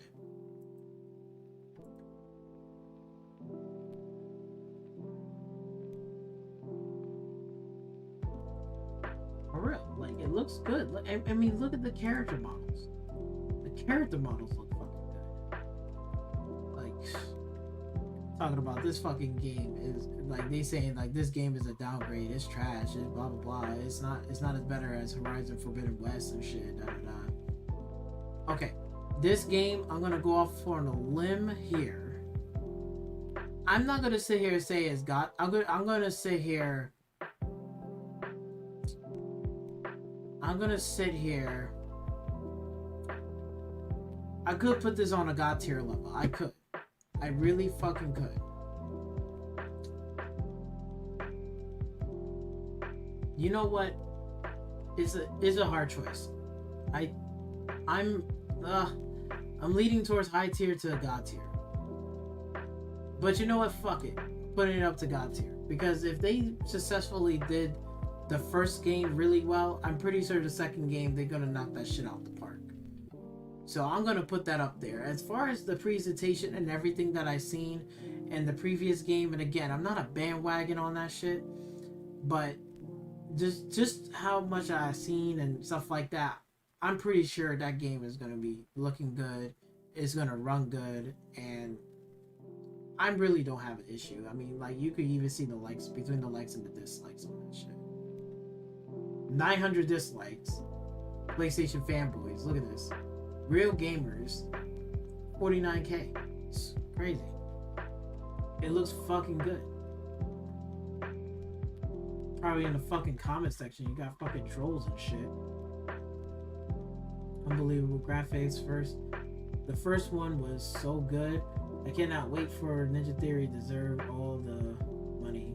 Exactly. Like, this shit looks good. And you can see it in the comment section, like, yo, I need to play this ASAP. Like, you know, like, people want to play this game. So I'm gonna put this on the limb. It's on God tier level. Let's just put it as that. It's God tier level. They got it. They fucking got it. What is this game? This game was that another rare game. I think it was Everwild. Yeah, so this was an Everwild game. Let me do this. We still don't know what the fuck is this game is. I think we still don't got no idea what is this game is about or anything. And just looking at it, I mean, so far it looks interesting. It is cool as fuck. But what is this game? Like, is it like some Pokemon stuff? Is it like some mystical, magical stuff? And so far, for what I've seen, it looks pretty damn cool. It looks good. It looks good for a rare game. I like this. But again, I don't know what is this game is about. I don't know whether it's a sorcery game, is this is a monster hunter game, is this is collecting monsters, fighting, battling other monsters. I don't even fucking know. So far, it looks good. Now, again, I'm not gonna put it on any of these fucking tiers except for it's going to go right down here. I don't know tier, which I don't know whether it's going to be on a high tier, trash tier, I don't give a fuck tier. I don't even fucking know. But it belongs down here because we don't know what this game is. Like, it looks good. Don't get me wrong, it looks fucking good. The Everwild shit looks good. But in terms of what I'm seeing and stuff like that, like again, I know what a Ninja Theory game is going to be like, but this game, I have no fucking clue what it's going to be like, or what. I haven't seen no action combat or stuff like that. It's just mostly like jump cuts here and there. So again, graphically looks interesting. You know what I'm saying? Like graphically, the environment, the monsters and stuff like that, the creatures, those are attracting. I'm like, okay, I'm feeling this. I'm feeling. But what is this game is about? We still don't know. So Everwild is gonna go right down here to I don't know tier. So I don't know what the fuck is going. Okay, moving on to the next game, which is the Forza Motorsport 8. We can safely say we're going to put this in a high tier. We'll safely say that. I think any motorsport series, I think there's some that might make an argument like Motorsport, like, you know, like Motorsport 6 was better than 5, and or Motorsport, you know, 5 was better than 7. I don't know. Some people can make arguments back and forth, but we can safely say Forza Motorsport 8, like the next one that's going to be coming out, is going to be a high tier, okay? I don't think it's going to be mid tier because of the simple fact of Forza Horizon 5. So I'm pretty sure they're going to nail Forza Motorsport 8, not a problem, or next Forza Motorsport entry without a problem. I don't think we have an issue with that. So we got no qualms there. Now, State of Decay 3. Now, I have played the first State of Decay. I played a little bit of 2. It feels wonky and janky as fuck. So, I'm going to put State of Decay 3. I mean, as much as, like, I like the base building and shit like that. I'm sorry. Where's State of Decay? State of Decay 3 is not trash. It's going to belong into... I'll put it in a mid-tier. Because we don't know yet what it's going to be played like, other than we know the first and second entry. The first one was rough. Second one, they made some improvements, but still a little wonky, a little janky. State of Decay 3, however, we gotta wait and see. But I'm gonna put it in a mid tier. Just the simple fact that we've seen from the last game and the game previously to that. I will say they will make improvements, but how much improvements they're going to make, I don't know.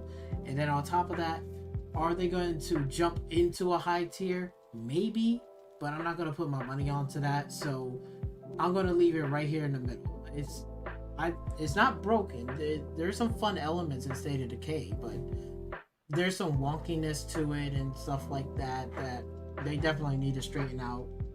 And make sure that the next game when they put out is going to be fucking good. Like, it's going to be good at launch. The gameplay is going to be good, and it's going to not be clunky and wonky. It's going to be much more fluid, very easy. It's not crazy, you know? Like, you know, even like State of Decay 2, when they first released, it was a lot of bugs, issues, problems, this, that, and the third. There was a couple of things there that needed to be fixed and addressed. Hopefully State of Decay 3 will do that. I don't know. I'm putting it in the mid tier for now because it's pretty much, it's not bad. It's not great, but it's right there. It's going to stay there, like, until further notice. So I'm going to put it right there. Gears of War 5. Now, Gears of War 5, I will sit here and say I will say, for me personally, Gears of War 5 is a mid tier. Now, the reason why I did not put it on high tier, I mean, I could, but the franchise itself, I mean, I played the first, second, and third Gears, and for me, Marcus Phoenix in that chapter should have been closed. Even though the Sun take over, but you still see Marcus Phoenix in there, and then they try to bring back old characters and shit, blah, blah, blah. Gears of War 5. It's like, I get it, they're, you know, what they're trying to do, but again, Gears is Gears. I think it needs a break from the franchise. Again, it's not a bad game, nor is not the greatest game, and I do enjoy the first 3 Gears of War. Like, I really did. You know, Gears of War 1, 2, and 3. I really, really think those are, like, high tier.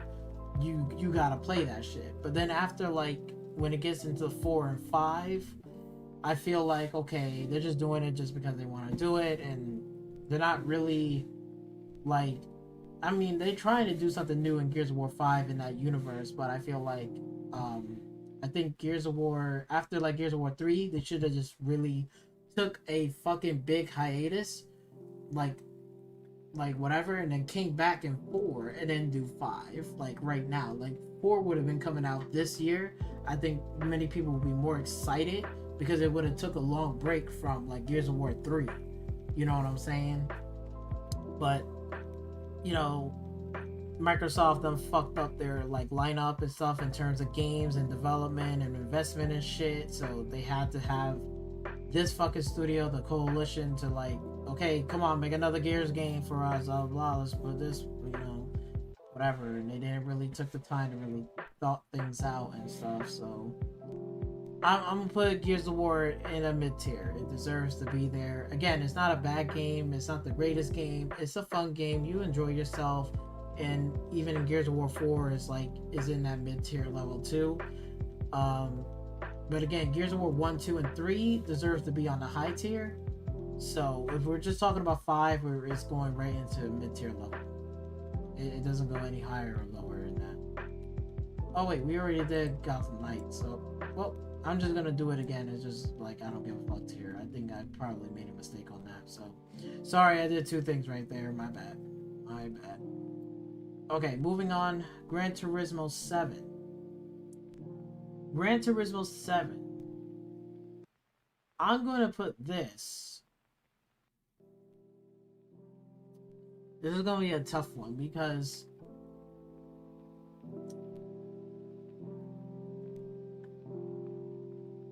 I mean, it's safe to say, I'm going to put this on a high tier.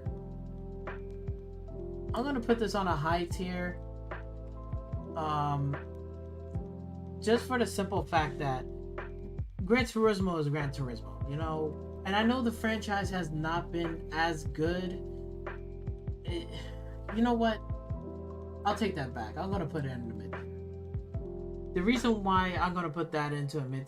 the reason why I said first I wanted to be in the high tier was the fact that graphically, the cars and all the stuff that you're going to get in Gran Turismo, I know that franchise. But the reason why I throw it back down to mid tier and not a high tier is the fact that, again, Gran Turismo, didn't really have the best track record right now. Especially... because again, I think I explained this from my last video about Gran Turismo, but I'm gonna just go over it a little bit quickly.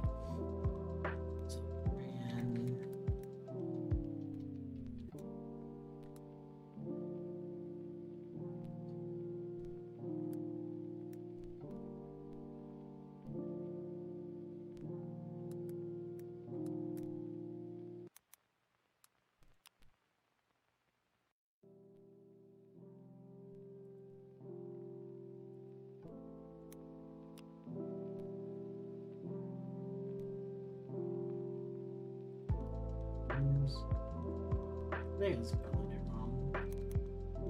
Am I spelling it wrong? I think it is. Not Everwild. Oh, Jesus.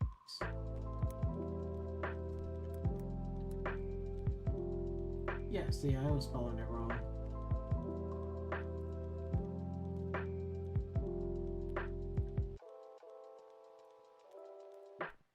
Gran Turismo will always be Gran Turismo.